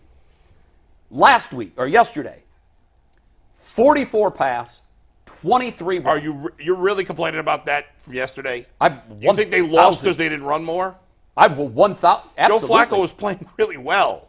He was, but the pivotal play of the game should have been a run. And I'm never going to back off on that. So again, 4.1 yards per carry yesterday. That's not very good. It's times 3 is 12 yards. Okay, well, how many yards per pass attempt? Certainly higher than 4. Didn't figure that out, but when you pass, and they know you're going to pass, we did that on the last series. Yeah. We went backwards, safety. Well, so you can't do that. By that point, you had to throw. Yes, exactly, and they knew it. So again, mystery. The game was over then. Keep them guessing. So in the 7 wins, 241 pass, 243 run, just about a 50-50, 49.8. In the 5 losses, 194 pass, 147 run, 57% pass heavy, and the 2 that are really skewed were 1-score games with 8 minutes to go and 6 minutes to go. I think the only legit complaint you have is the Denver game. That's it to me. Yesterday, the Raven game was the only other one that. Yesterday's game, Flacco was playing well. The Ravens game's irrelevant. They got blown out. Of course, they had to throw the ball a lot. They were getting crushed in that game. And I said that. Right. So, and the loss to the Steelers, it was balanced, and the loss to the Seahawks, they ran more. Yesterday's game, Flacco was playing well, Jay. Like you're saying this as if there's a cause and effect that when you run, you win more. No, you when you're winning, you're going to run the ball more at the end. Oh, you're not winning because you're running it more. You're running because you're winning. It's not a chicken or the egg, Bull. You had to get the lead before you started running. You had to get the lead before. No, you didn't have. What do you mean you had to get the lead before you started running? These teams, by your explanation, they're running because they're winning. You're saying there's no causation to this. I'm saying the causation is simple. They're winning because it's not a chicken or the egg. We know which one came first. They were winning, and they were winning because they're running. But when you're winning in the fourth quarter, the numbers are going to get skewed in the fourth quarter where you're winning. But Bull, you're giving the final numbers. What are the numbers after the? What are the numbers after? Bull, when the game's close. I went and looked. Yes. No, I didn't do that. I did not do that. That would take a month. If you're winning in the fourth quarter, right, you're going to run the ball more. Should. At that point, right? Yeah. What if you're down 1 score in the fourth quarter? What should you do? You're more likely to throw or at least have more of a mix. But what? There you go. Okay, yep, more likely to have a mix. Those 20 to 40. Remember, I told you the pass-heavy teams that are 20 and 40. Yeah. Most of those 40 were 1-score games at the end or in the fourth quarter. The Browns too. And by the way, the teams you gave with the running, I think all of them, except for maybe the Niners, have running quarterbacks. That's going to skew the numbers. The Niners have a running quarterback too. Well, he doesn't run like those other guys. He can run. No, but he doesn't run like the other guys. No, but it's not a part of their offense. And by the way, that's all part of this. I understand that, but you're blanketly saying the 4 teams at top have running quarterbacks and the best running back in football, Christian McCaffrey. The Browns don't have a running quarterback or a great running back, so that's a big difference. They had a running quarterback until yesterday. What are you talking about? The Browns had running quarterbacks until yesterday. Not at that level. Lamar Jackson, and they have a Lamar Jackson Justin Fields level. I was told Deshaun Watson, but part of the reason we got him was because he was multi-dimensional. Lamar Jackson, Deshaun Watson got hurt in the third game and has been dealing with an injury after that. They weren't going to run him. When he ran, he looked pretty good to me. I hear you, but they don't have what the Eagles and Bears and Ravens all have in common is their quarterback running game is a huge part of what they do. That's going to skew your numbers. If you look at running back carries. I gave you a bunch of numbers, Bull. You can do with them whatever you want. So am I not entitled to give some numbers? Am I right? Give me numbers, but am I right that those 3 teams have part of the reason their run percentage is so high is because of their quarterback? Bull, what percentage of their run game is from their quarterback? I don't know what the percentage is. Well, let's just. Is it fair to say that those numbers are higher because their quarterbacks run? Well, of course it is. Okay, that's the point. But their numbers running the ball aren't high because of that. Oh, yes, it is. Oh, I see. So in other words, then the quarterbacks would be each of these teams' leading rushers. No, but it's a factor in why it's so high. Of course it is. Well, you'll never. And when I was putting these numbers together, I was laughing as I was going through them because I'm like, Bull's going to try to piss on all of these. I'm but not all pissing of these they're point to interesting one stats. conclusion. But the conclusion is this: when you mix the run and the pass equally, your chances of winning go through the roof. My point is, when you are heavy pass, your is, chances of losing go down. That's not okay. That's when you look at the Browns, what they have in their running game. Okay, the Ravens have Lamar Jackson, who's a special runner. Yep. The Bears have Justin Fields, who's a special runner. Not a great quarterback, but a special runner. I'm not even going to say he's a special runner. He ran for 1,000 yards last year, Jay. Last year, what the Bears do to him this year, they've handcuffed him. They don't want him running. How many yards does Justin Fields have per game, Mike? He hasn't played much. Justin Fields has 70 carries this season for 400 yards. He's averaging 50 yards per game. Okay, that's pretty. That's going to be 50 yards a game. Is that the biggest percentage of one team's run game or not? What do you mean? Like, so Justin Fields, what he's giving the Bears running game, is that the biggest percentage of a team's run game from a quarterback? I mean, he leads the team in rushing. He has 400 yards. Their next leading rusher is 381. I'm guessing Lamar does not lead the Ravens in rushing. No, but he has 500. I just saw it say he has 500 rushing yards this year. Right. And how many does Brock Purdy have? Brock Purdy, and also Bull put the stat in the group chat yesterday that the Browns run the ball more than any team. More than any team. Their running backs, they have more running back carries than any team in the NFL. So they should be number one in run-pass differential? Because I'm going to shoot that stat down right now. No. The reason they run more than any other team, who leads the league in 7 and out or 3 and outs? The Browns do. Thank you. More opportunities. That's why they have more runs. So your argument would hold water if the Browns' percentage of running plays is the highest in the NFL. Well, the Browns don't. You see, the Browns are missing what those teams have. They don't have a special running quarterback, and they don't have a special running back. I'm just saying. I thought they did have a running quarterback until Joe Flacco. Brock Purdy has 121 rushing yards, by the way. And they're the best in terms of the But they have Christian McCaffrey, the best back in the league. The Browns don't have that. They did. We're missing one thing, and we spoke about it earlier, is if you got receivers who aren't good, and you break it down by playmakers. I watch these other teams. There's deep threats. There's playmakers.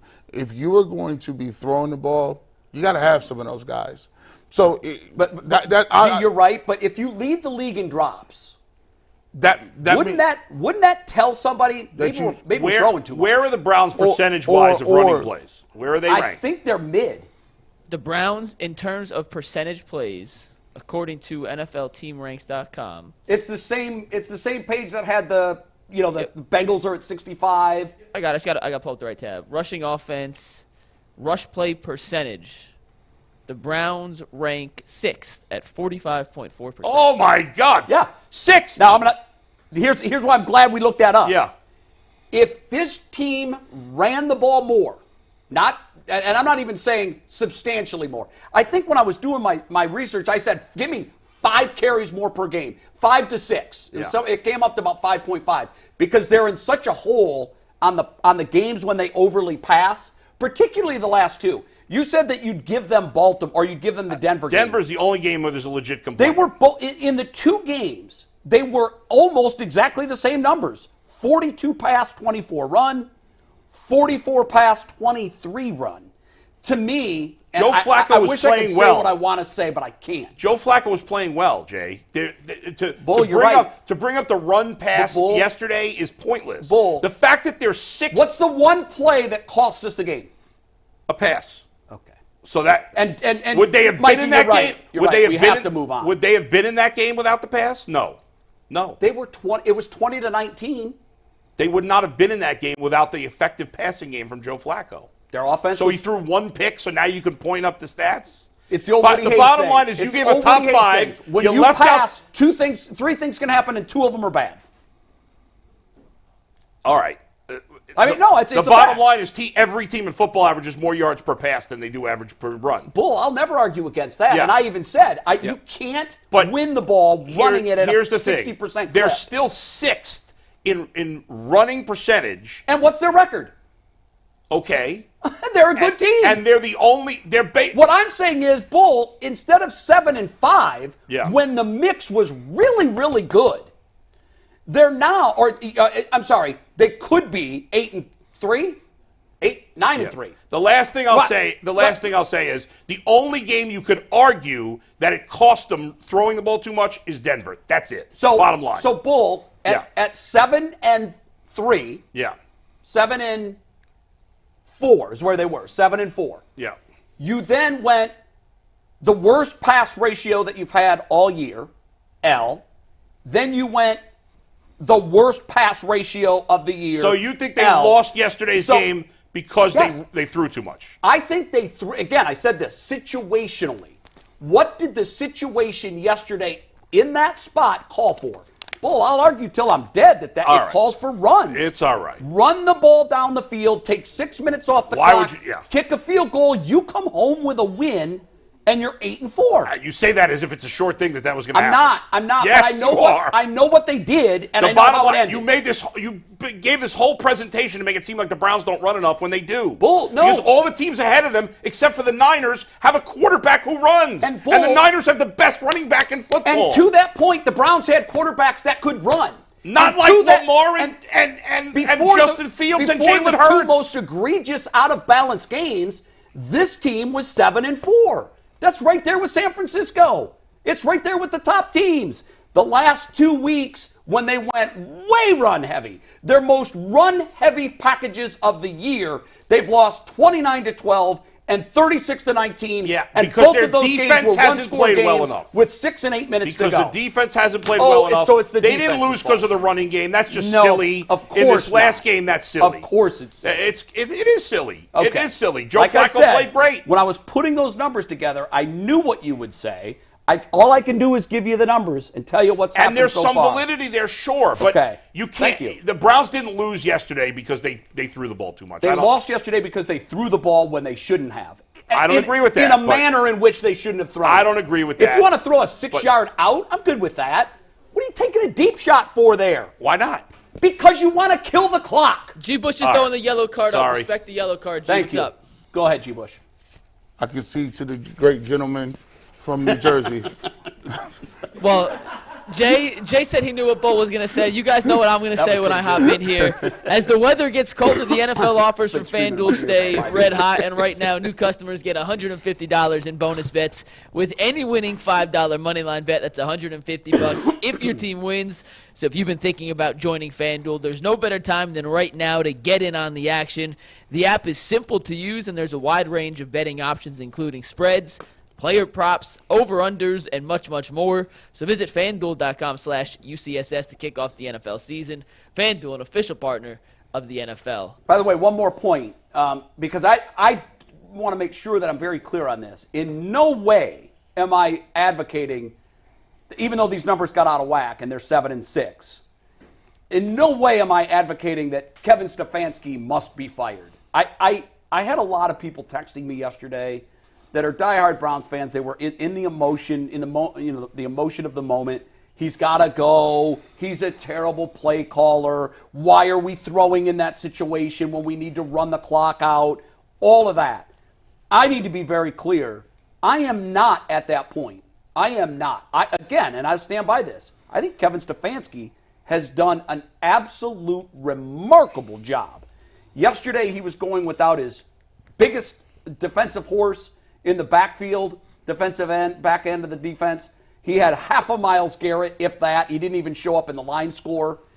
And even though they were beat by more points than they should have, it was a 1-point game. And if not for a missed extra point, with 8 minutes to go, that game is tied. He's done an incredible job.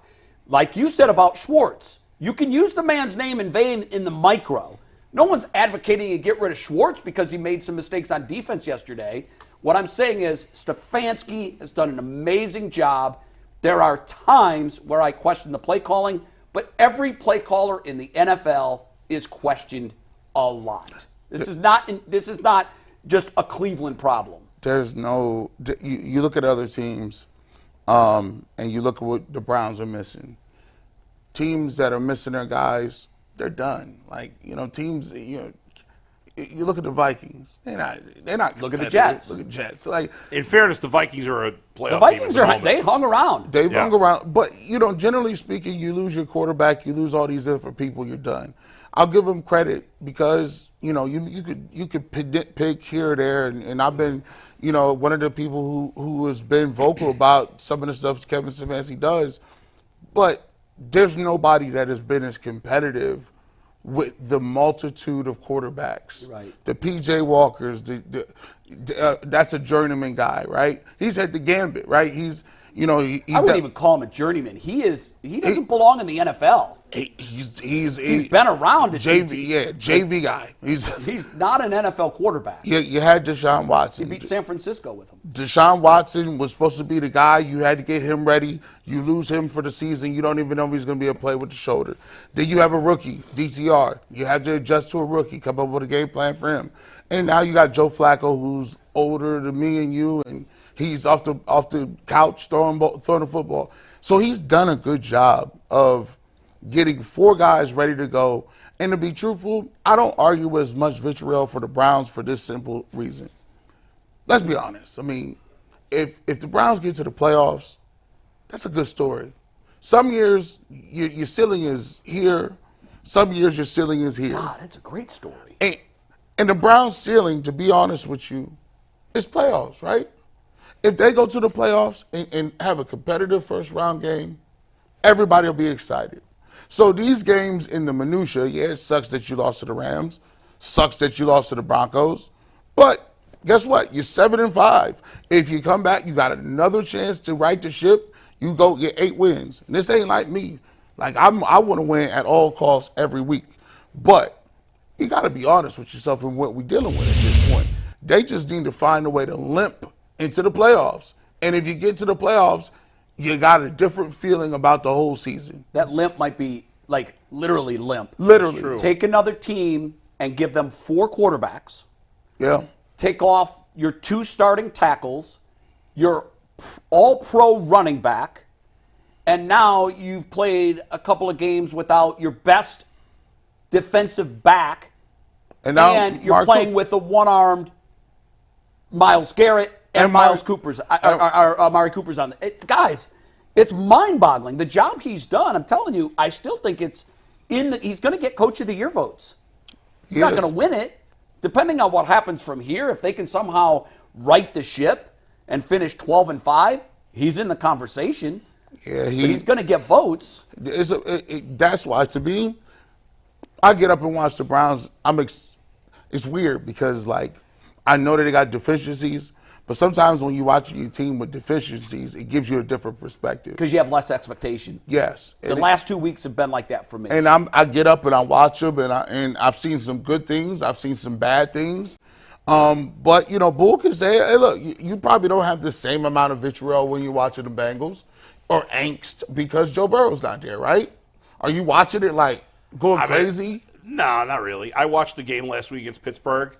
Even though I know it's better for them if they lose to get a better draft pick at this point, I still wanted them to win. Of course, in the moment you do. I got to watch. Can't root against them. No, I'm going to watch the game tonight. I want them to beat Jacksonville. So, when your quarterback's out, and because there's a cap. Yeah, it's a ceiling. There's a cap. Even if you do get in the playoffs, right, and all the other teams have their quarterbacks, look what happened to San Francisco, and they're a well-balanced team on both sides of the ball. They were down to QB3, and what happened to them? They got smoked in the NFC Championship game. So, like, there is a ceiling. You're right. Even as I'm watching this season, like, as odd as this is going to sound, if Joe Flacco can maintain this level of play, I'd be excited. Without the picks, I'll give him a chance in the playoffs if the defense can refine their fastball. Right. I'll give them a chance. I mean, but without that, they have no chance. I mean, I've seen it. I've seen Pouncey snap the ball over Ben Roethlisberger's head. And I'm like, oh my God, it's 7-0. Like, crazy things happen. Crazier things have happened. Well, McNuggets, you want to go to the kicker, right? Yeah, I just want to ask, and this could be quick. We'll wrap up with some other stuff, but Dustin Hopkins, for the second time this season, missed an extra point late in a game that would have tied the game. Now, against Baltimore, he had redemption, kicked the game-winning field goal, and he's been beyond clutch for the majority of the season when it mattered most on field goals. But in a hypothetical world, is the outcome of the game any different? And we'll start with Bull. I guess we'll end with you, Jay. If Dustin Hopkins makes that extra point to put it 20-20 instead of the Browns being down 20-19 with about 9 minutes to play? It's hard to argue that the result would be different. I will say this, going back to the Joe Flacco pick. If the game is tied instead of 2019, maybe he feels a little less pressure to fire that ball downfield, and maybe he's more likely to take a check down. I don't know. Now, Jay would argue, I get it, that, well, the game plan there should be to move the clock slowly. I think when you're losing, you don't worry about the clock or running clock until you're already in position to score, not when you're starting the drive. Even if it's only 1 point and a field goal will win it? Well, we don't know that it's going to win it. It's only going to win it if you can get it and run the clock. Kill the clock. But I don't think you worry about that. I don't think you want to be thinking about, with 6.5 minutes to go, killing the clock, because if you do go 3 and out, well, maybe you wasted 2 minutes of time. You can't waste time until you're in scoring position. You still have 3 timeouts, though. I hear you, but if you do, and I wouldn't have expected them to do back-to-back 3 and outs. That's why I didn't want to see the defense again. I only saw it once all day. Right. I wasn't likely to see it a second time. Well, that's so my thought was kill the clock. Just I hear you, but I think if you have a chance to go deep, you go deep. But we've argued about that already. It doesn't matter. But maybe there's part of Flacco that if the game is tied, he feels some less pressure to get the ball downfield. I see what you're saying. You'll never know. I can't say they would have won the game if he kicks that extra point. That's not fair. But that didn't cost them the game. It could have factored in. It turned out not to cost them the game, right. But it could have. Anytime you talk about kickers, it's baked in. Like I think Hopkins has been, money pretty much the whole season. Those are his only 2 extra points that he's missed. Yeah, those are the 2 only. And they ones. were massive. I mean, and you want guys to be 100%, but you realize it's almost like for them it's a small sample size, but to them that's an incomplete pass. Like, okay, you missed 30 or 33. He's been amazing. Who's the guy? There's one kicker. Is it Dallas's kicker that hasn't missed all year? Yes, he's been phenomenal. He's a rookie, right? And rookie. There must be another one because I was watching a game yesterday and they said that the kicker had. Bucker hasn't missed either. Yeah, but Bucker missed an extra point. I would rather. There was another kicker though that I was watching the game and said he's been perfect all year. And guess what? I thought they meant field goals and extra points. I think it's Dallas's kicker maybe, and he's a rookie. Oh, you know what? Dallas has missed an extra point. Bucker hasn't. Dallas's kicker has not missed an actual kick. Bucker for the Chiefs has not missed anything. Perfect. That must have been when I heard it. Because I know I heard it yesterday. Okay, yeah. Tirico said after he had hit a kick that he's perfect on the season. Boy, that you talk about a luxury. But here's the thing. God. But the Rams had that luxury. I would rather. With Gay. I would rather you miss a field goal during the regular season than to miss it in the playoffs when it counts. Sure. Like, if you're going to miss a couple here or there, I want you to be lights out. But that's just the way that the sample size works. Like, it's tough, man. I mean, well, that's why I'll never, and McPherson, the Bengals kicker, has missed a couple of kicks this year, missed a couple last year. But he when was it mattered in the playoffs. In the playoffs, he made every kick. He's never missed in the playoffs, Nope, has he? I don't think so. That's insane. Because I know the first year, I think he was like 15. The year they went to the Super Bowl, he didn't miss. And he hit a lot of 50-yarders. As a rookie? Yeah. That's insane. The players nowadays, and this is crazy, we used to take it bad back in the day when kickers used to miss. Now it just seems like on extra points or field goals, like the players they almost take it as if they make it, it's house money. But they don't trip out and freak out like when they miss which is weird because it feels like because kickers are more accurate than ever. Right. Feels that way. They just, feels that they are. We'll go get it back, or they'll just, And special teams was not good yesterday. No. Yorquez didn't have a good game. Nope. Keeps booting the ball into the end zone when he shouldn't. Am I still pronouncing his name wrong? Bojorquez. That's a terrible job out of me. Bojorquez. Yeah. And I especially reminds me because Mark Sanchez cannot pronounce JOK's name right. He called him Koromora every time he mentioned his name. The entire Mark game. Sanchez, no offense, should not be doing Oh, he's terrible. color commentary for the podcast. Well, it tells you when there's 14 games being broadcast on a Sunday. Man, He needs some reps in But life. and then the returns, like you can't let it roll down to the You got to catch those. You got to catch the ball. yeah. At one point, they started the drive on a 2-yard line. Yeah, you can't do that. You got to catch at the least ball. catch it. That's the Yes. minimum. Even if you fair catch it, I'm better. Yeah. I'm better with a fair catch on the 18 or Yeah. the 30. I think he let the ball.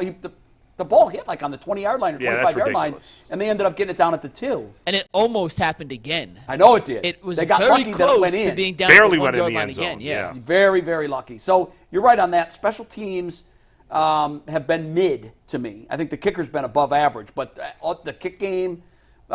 Although Bajorquez has such a good leg, but he's got to get some direction to his punting. Yeah, and he's got to backspin a ball and check Hasn't it been up as at the good, 5. especially the last couple of weeks, and the return game has not obviously been very good. Bajorquez, I finally got it right. Bajorquez. I'm proud of you, Bull. Yeah, you got it. Some updates, by the way. Kevin Stefanski is speaking as we are talking. He says he has no updates on any injury situations. He'll get to that later in the week.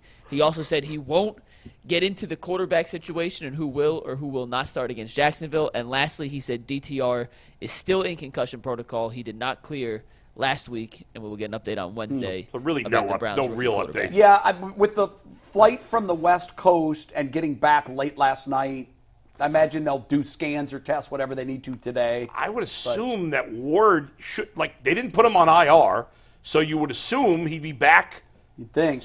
He got hurt either against this game Pittsburgh, or correct? next. He got hurt versus Pittsburgh. He's missed 2 games. 2 full games, right? 2 full games. Two so full games. They didn't put him on IR. IR Right. means you're out at least 4. 4. So you would hope by That he not comes putting him back on either IR this this game week. or Yeah, next. but as we've seen with that whole thing, It could change. Sometimes you have hopes that a player's going Right. to be ready in 4 weeks, so you keep them active, and you lose the spot, and then they end Yeah. up not being able to come back. I mean, I don't have any feeling one way or another strongly on Denzel being a warrior or being soft.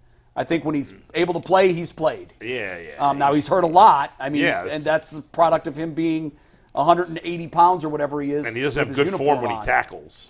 That's always been an issue. I mean, he That goes. has been an issue. He goes high on dudes. You man, you can't be going high on dudes like that, man. It's just. But he's a special corner. Yeah, no I mean, doubt he is. about it. That's one of the reasons Dion didn't want to get in the mix. Dion was smart enough to know that your body is going to break down. When you're tackling, in some cases, 250-pound tight ends, you've only got so many hits in that body. And it's living to see another day. It's playing the long game. And my fear for Denzel Ward is he gets another concussion or two, and you're talking about, is this it? Oh, Because yeah. he's had a lot of concussions. Well, this is not a concussion, right? This No, is, it's not. It's a But he had one shoulder earlier. injury. Didn't What he is, have? it's his shoulder, right? He was concussed Yeah. earlier this year, wasn't he? I think he's No, had he 3 got or put in 4. protocol against Indy but cleared. So he So never he was concussed. No, he got checked into protocol or checked for a concussion.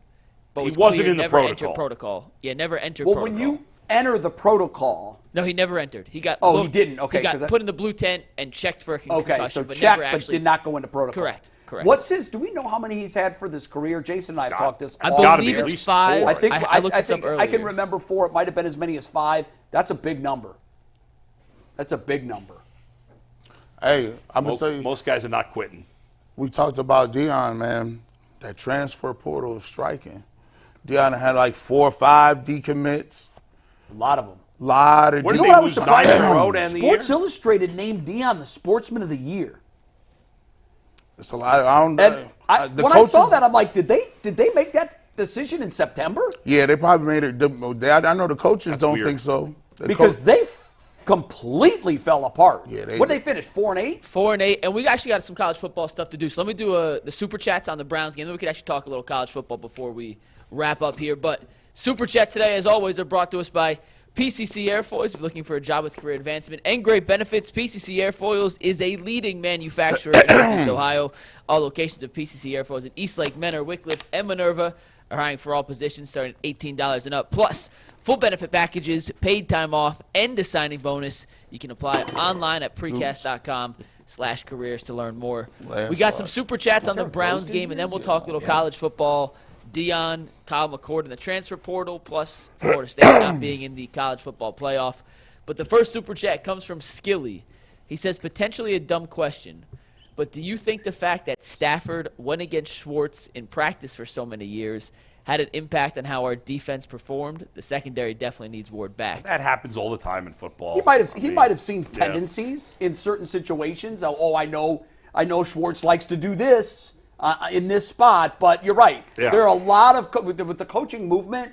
That happens a lot more frequently than you would think in the NFL, where there's somebody on the offense that at one point played for that defensive coordinator. He definitely knows the schemes. Now, hopefully Schwartz would have changed something up since when did he get fired? 2014, 2013? Yeah. So it's been a decade. So, but it's definitely possible. No, Peter R. wants to know, do you guys think Flacco's arm and body can hold up for 3, 4, 5 games potentially at age 38? It's a big question mark. He hasn't played consistently well in 5-6 years, or maybe longer. Yeah, I'm worried about it. Yeah. I think you'd be crazy and kidding yourself if you said no, but Bull's right. When was the last time he put together what would be looked at as a really solid season? And I don't mean like a mid-season, but upper tier. Right. Flacco was the guy that started you remember the elite debate? Yeah. It was all centered around Joe Flacco. Yeah. Flacco and Eli Manning. Yes. Are they elite? Yeah. It was those two. I'll answer your question by saying this. DTR and Deshaun Watson is way younger than Joe Flacco, and they done, too. Yeah, you're right. Yeah, I mean, it's football. There are a lot of quarterbacks in this league that are younger than him that have already been knocked out for the season. I think we've got many examples this year of let's just take it 1 week at a time. Yes. That's where everybody is. Because, who had the Steelers? I know that what's his name got hurt, but it's not like he's very good. They got smoked. I mean, the Steelers got destroyed. It wasn't even close. Who would have had the Niners boat racing the Eagles like that? Nobody. I thought the Niners would win, but I thought it would be a close game. They killed them. It was a week-to-week league. Is that in Philly? It was in Philly. Philly was actually an underdog. If you're an Eagles fan this morning, I mean, we feel bad. We're 7-5. They're 9-3 or whatever they are. 9-2. They're screaming in Philly. They still have the best record in football, and it's like the sky is falling in Philly. And I saw Puka Nacua reincarnate right in front of my eyes. I thought he was dead. What did they give him in the I don't know what it is. I need some of that today. I'll take some of that because it was a shoulder thing. So whatever he got, he was that same he shot. was not able to move this at all, and he was walking so gingerly. And I'm like, this dude's shelved. And they came back and ran reverses. And it's like Willis Reed coming out of the tunnel for the Knicks. So it's like, we don't need Kyren Williams. Let me get a dose of end around with Puka Nacua. He's special, isn't he? It's crazy. He was very impressive. He is a special wide receiver. And as expected, Kupp looked pedestrian. To the Flacco question, by the way, so last season were the Jets. His first 2 games, the second game was the Cleveland game. Yeah. He had about 85 throws in those 2 games. And then going back and watching, to me at least, and once again, neutral observer looking at last year, it seemed like the fatigue kind of caught up a little bit. He was 37. So I hope 11 months off rejuvenates a little bit of the arm strength. We all know this. There's different, you can put 2 58-year-olds in a room, and one of them can be completely broken down and not able to run in a sprint, and the other might be able to do whatever. You're 40, 42? Mm-hmm. How old are you? 42. I put 2 42-year-olds and say, so age is the number we assign to experience in life and laps around the sun. But in theory, that just doesn't work. When he's played in recent years, he'll show you signs for a couple of games, and then it usually goes downhill. Because you think, wow. But who knows? I mean, listen, with the Jets, it was a terrible offensive line. Yesterday, the offensive line played well. If he can avoid those hits, he's got a better chance to survive. Yeah. Stay upright. Don't take those direct, Aaron Donald smashes under the chin, and you'd be okay. Next one comes from Charles T. He said, Flacco said after the game it was his fault. It wasn't a play call from Stefanski during his post-game presser. What did he say? It wasn't? It was his fault for the pick, not the play call. Did he say what the play call was? Yeah, actually, I had it pulled up. Let me pull it up one more time. I found So did he check out of the Stefanski play call? I'd feel a lot better about it today. He did not check out of the play call, but, and this is once again from Mary Kay's article on Cleveland.com, Mary Kay's the GOAT. It was his decision to throw it where he threw it. He said, quote, they just kind of matched everybody up, and I was in the pocket for a long time. Ultimately, it was just a really bad decision. I was late throwing that pass. I really wanted to get it to Moore. I really wanted to get said. But like I said, they kind of had everything matched up. I had time in the pocket, and I totally lost track of the safety. All right, that's fair. Yeah. So bad decision in a big moment. They happen all the time. Part of the play call was to run a 9 there. Obviously, that's what he was running, and he had other options. I would have loved to have seen them give the ball to Ford there. I just thought that the Rams were in a heavy throw set, and that side of the field was wide open. But Hindsight's Definitely was 2020. Reggie Glover says, Jay, you're right. You have to play the clock there. Why score quick and give Stafford, who was hot, by the way, the ball back and a chance to win because they score too fast? So Reggie's on Team J here.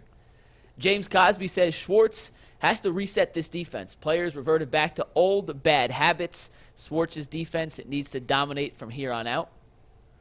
Charles T. also chimes in, says Jim Schwartz is getting a lot of balls shot his way because of injury. A lot of bail shots his way because of injuries compared to Stefanski's Venom when he has lost Chubb, both tackles, 2 quarterbacks, and on the 4th quarterback, coaches Browns to a 7-5 record. Evan 419 That's why says, I said it was defense and offense. Because you're right. I mean, a little bit of both. Evan 419 says Jay just pulled a Billy Madison. We are all dumber for listening to that, and may God have mercy on your soul. wait, what's that name? So I can remember, what's that name? Evan 419. Evan, I hate to tell you, but you can reason with some people, and others you can't. And you clearly are immune to reason. So good luck in your life. I hope it's a big success. Set apart Laz for you, though, bro. said 12 or 19 points won't cut it, no matter how you look at it. That's true. Vernell Jackson says, you don't lose your best wide receiver and keep throwing the ball like we did. You have to keep a team honest. Jay's 100% correct. No balance at all. Aaron Snyder says, it takes Bryce Young 40 passes to get what Mahomes can do in 20. The teams with the most efficient quarterback play with more leads can run the clock. And last but not least, Philip Chambers says, I really don't get Bull's argument against the run. It's so obvious. Jay is 100% right. Bull continues to argue. You're never on a. I don't understand the last sentence. You're Not never on surprised a that guy get they wouldn't be able Jay. to write properly. You're never on a get they Jay. I don't know what that last sentence I means, don't but know. and those are our super chats today. Typos happen. All right, we're going to talk college football. Yes, 'Cause, and we're boy. going to talk college football, which today is brought to us by FanDuel, America's #1 sportsbook, and even when the weather outside gets cold, NFL offers stay red hot. Right now, new customers get $150 in bonus bets with any winning $5 moneyline bet.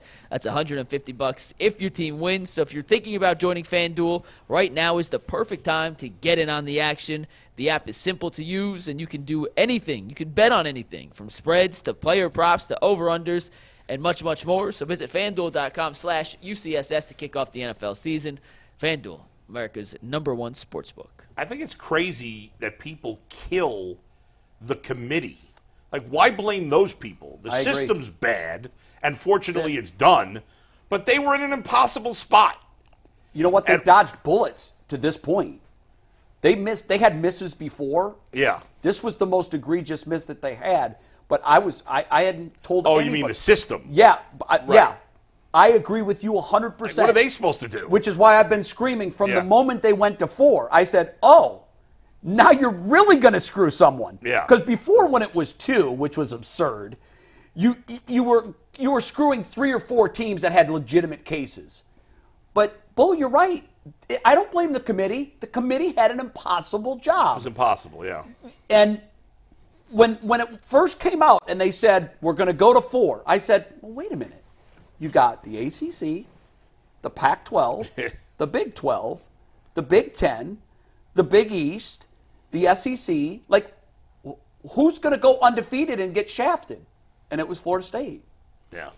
It's terrible. I think one of the reasons the committee gets a lot of, whether it's right or wrong, I think people are mad at the fact that they say, the reason we didn't put you in is because your quarterback was hurt. For players on the team, for the intent of what sportsmanship is, we just saw Ohio State do that and run the table and beat 3-4 teams with Cardell Jones. At number 3. At number 3, right? But here, Yeah, but Cardell Jones played great even before And the playoffs. that is the difference. Like, Right. What it boiled down to is that I said before the game kicked, Florida State can't just win. They need a boat race. 100%. And Urban said that in the 100%. pregame Yeah. show of the Michigan game If- when they were talking scenarios. He goes, but for all you people out there that are saying, well, wait a minute, you put Ohio State in with a number 3, they won the Big Ten championship game 59-0. Right. Yeah, If Florida 59-0, State yeah. would have put up a huge offensive number They're and their in. quarterback looked great, they would have been in. They're in. The problem was that how could you put in Alabama and not put in Texas when Texas beat Alabama? You couldn't. That puts you in an impossible spot. That was the problem. And there was no way they were going to leave the SEC champ out. Never. And there was a lot of talk of that. Yeah, come on. Oh, the SEC is going to not get a bid, and I laughed. Yeah, right. And I said, no, they're getting a bid. Of course they are. So when you say, look, hey, everybody want a chance to prove it on the field, and you know what? The good thing about it is, I'm glad. I don't want nobody voting. I don't like no sports anymore. You're glad it's going to 12. Yes. Yeah, me too. Now, they'll still be picking a lot of the teams. But here's the thing, though. Let the controversy be over number 13. Yeah, that team's got no chance anyway. anyway. Has no chance. Yeah, And right. by the way, even though it was an impossible task, they did make the right call. Here's what I think so. I had a conversation with Herb Street about this once, and he disagreed with a lot of it, but at my mission statement at the bottom, he said, yeah, you're right. Here's the way I would pick. And it's tough because we can't handicap games any good. If we could, we'd be in Vegas for a living. But what I always try to say is I don't even really look at the records so much. What I look at is if these teams played head-to-head 10 times, what's the outcome going to be? And the reason why, I think, so you had Ohio State, who lost one game to a rival on the road, had the most difficult schedule in college football, and had 3 wins against top 15s. They weren't even in the discussion. Oh, no, they ain't even in the top 6. But in reality, when you lose to your rival by 1 score, look at what Alabama did. I go back to the moment it happened, I said, that is an earthquake that's going to be felt next week in college football. The 4th and 17, when Alabama was down to Auburn, Auburn rushed 2 players. 2. I don't think I've ever seen that before. You always rush at least 3. Why rush 2? Why are you rushing 2? Just drop he 11 stood back there in coverage flat-footed for 8 seconds, and he found his guy for the touchdown. Now, they made the play. Kudos to them. But in all seriousness, that play, if they run it 100 times, they probably complete it 2 or 3. If Auburn takes care of business and does the right thing there and doesn't have an absolute brain fart, Alabama's season is over no matter what happens in the SEC championship game. Yeah. It's over. And Georgia, I think the team that got most screwed is Georgia. Think about it. Georgia was number 1 all year. Had not won and for they're 3 watching Alabama, who beat them by a field goal. And they had not lost in 3 years. Almost. Yes. I know. 29 and they got straight wins. absolutely no benefit of the doubt. In a perfect world, this year would have been at least 6 teams, so you could have had Florida State and Georgia in. You needed 6. This year you needed 6. Yeah. Can I offer a spin zone real quick? Sure. I actually think Florida State had the best case scenario play out for them. Because for the rest of eternity, they didn't win handily enough. For the best of I'm saying for them to miss the playoff was actually the best thing that ever happened to them. Oh, I disagree. Because with that. for eternity, fans can they would have got about smoked. getting screwed. Well, here's the thing. As opposed to actually playing Michigan and watch losing what happens by 50. to Florida State when they play Georgia. Well, Georgia's Bulls are so stupid now. There's already 100 players in the transfer portal. Well, None of these guys are going to not play. only that. And including Kyle McCord, which I want to ask about. Yeah. He's in the portal. Are you guys sad? Are you going to miss him? No. Big good riddance. Bye-bye. Does anyone care? He was pedestrian. He's the worst quarterback Ohio State's had in 20 years. And by the way, doesn't that show, maybe I'm reading something into stuff here, that Marvin Harrison's definitely going? Oh, yeah. Gosh. Oh, he's definitely gone, yeah. I thought he was anyway, but McNuggets, what did I say when preseason started? You called him nothing. Minimowski. You called him What I say? Minimowski. well, they better go get a good quarterback out of that portal. Why would Well, you? that's the hope. That's And there's some good ones to be had. Look at Bo Nix. Like, who's going to win the Heisman? No, by the Bo way? Nix is like 700 years old. He's not in the portal. No, but what I'm saying is Bo Nix is a guy. Jaden Look at Daniels Joe at Burrow. LSU is going to win the Heisman. There are guys that got stuck. Look at Texas. I think Ewer started at Ohio State. He ended up at Texas. So the whole reason I bring these guys up is you can do that. Yeah. Do you know what you're saying? It's easier to do that now than ever before. People complain about the portal. I think it's good. It's interesting. You don't have a good quarterback? Go get a good quarterback if you're a big enough an program. interesting Yeah. wrinkle in the whole thing. It's like this free agency every year. Oh, yeah, It is. Yeah. It's essentially free Yeah. agency. You Do you know can't what you're saying? stockpile 7 quarterbacks and then be like, we're going to promise all of y'all going to No, play. you can't. Right, Those right, days yeah. are gone. What I wonder I wish Tyvis was here because I meant to text this to him and I forgot. Someone texted me, and I don't know if it was factual or what, because when I asked a follow question, I never got an answer. Someone said that Marvin Harrison's going to make more if he stays in Columbus next year than his rookie deal in the NFL. I don't see how that's possible. But that doesn't make any sense because he could. You'd he's get still- 3 years, number one, Right. probably 4. for Well, no, Marvin Harrison. he'll get 4 with a potential with a Potential 5th-year fifth. option. Yeah. So and he's going to get endorsement deals in the pros too. sure. What I don't understand is, and it's mostly Ohio State fans who are trying to make the argument for why he will stay. Yeah.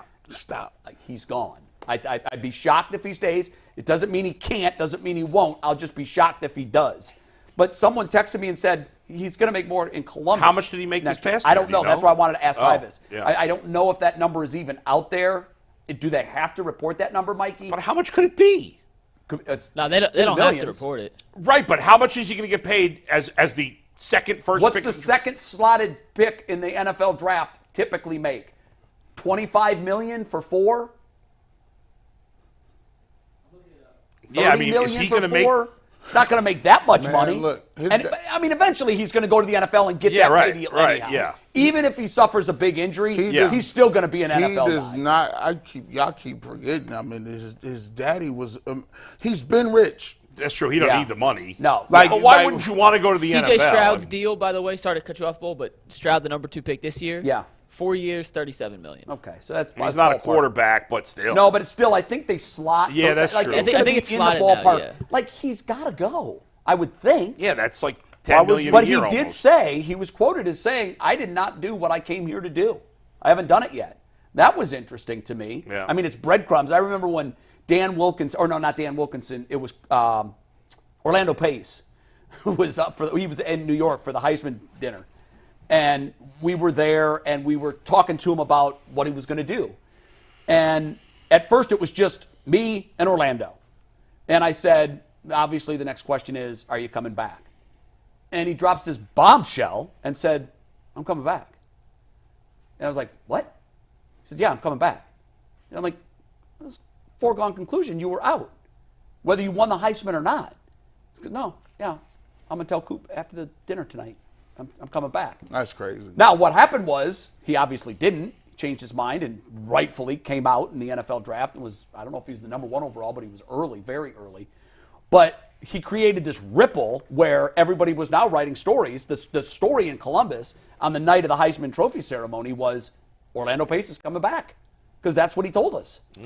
And I don't even know if I'm going to pay much validity to something that Harrison says, which might have been a one-off question. It wasn't, are you coming back? Right. In his response to a question, he said, I haven't yet accomplished what I came to Columbus to do. Man, the last time somebody told me that, we was all at home, and I had seen Mike Dawes. We was out in the streets, and he was like, yeah, I'm coming back. I said, bro, you stupid. I was like, for what? I said, you know you still poor, right? Go get paid. Matter of fact, you got like $5 right now. Like, you can't even and he's like, nah, I'm going to come back. And like, he did come back. They did win a national championship, but It doesn't always work out. it don't be working like that. Cardell Jones, every time I beat Cardell Jones. Yeah. Hey, let's You shoulda forecast the beast out. games. Because a lot of guys at Michigan came back. McCarthy, Corum, other guys on the defense. They rolled the dice. So far, it's worked. I think the worst thing, I loved watching That was funny the when clip. they heard Alabama. They thought, I literally thought, this is unbelievable. They're going to get Florida State. They're going to get a waltz into the championship game. Yep. Because I thought that last We year when said they that got last TCU. year, too, though, and that didn't pan out. But No, it TCU didn't is a pan very out, different but team TCU and situation Florida than State are two different yeah. things. But I thought, here goes again. The college football gods are shining on Michigan. They're going to get the one, and they're going to get a Florida State team that's without its leader. But the way it worked out, they got hosed. But they are a favorite in the game, a slight favorite. And I think but they should be. What's But the spread on the other game? I think Alabama's going to beat them. I course. do. It feels like it feels like these games are all toss-ups. Michigan's offense is bad. It's bad. I don't really see how Michigan be winning. Like, they be running the offense like It's very, just very standard. vanilla. Now, what's the crazy part is, They made a good Iowa defense though look pretty bad. as an Ohio State, what y'all wish for is they get smoked by Alabama, but J.J. McCarthy plays well, and then he goes to the league because like they have him like moving up these draft boards because they very unimpressed with J.J. I don't see him as an NFL He is not an quarterback. NFL Yeah. quarterback. And I'm like, I was looking for it. I'm like, where's Penix at? They're like, oh no, J.J. McCarthy in the 20s. He feels like another Mac Jones and Kenny Pickett. He does to me Yeah. too. I think they win They've got a great running back in Corum. I think they've got an unbelievable defense. They've got a really, really good defense. But I just trust Nick Saban in these situations. The I think Vegas it's gonna be a great lines game. right now, Michigan a 1.5 favorite. That's fair. Texas a 4-point favorite. Yeah, I mean, it feels like all these games and any matchup in the championship will probably be a close game. I don't know how I feel about. I don't know how I feel about Texas. Although I know nothing about it because I don't watch any of these teams. What would be your dream matchup in the championship game? Oh, Bama, Texas. I think so too. If they want the storylines, Well, it's A rematch from rematch earlier of in the Bama's season. loss. Are you rooting for Michigan to lose? I am. I can't root. I will not root for Michigan.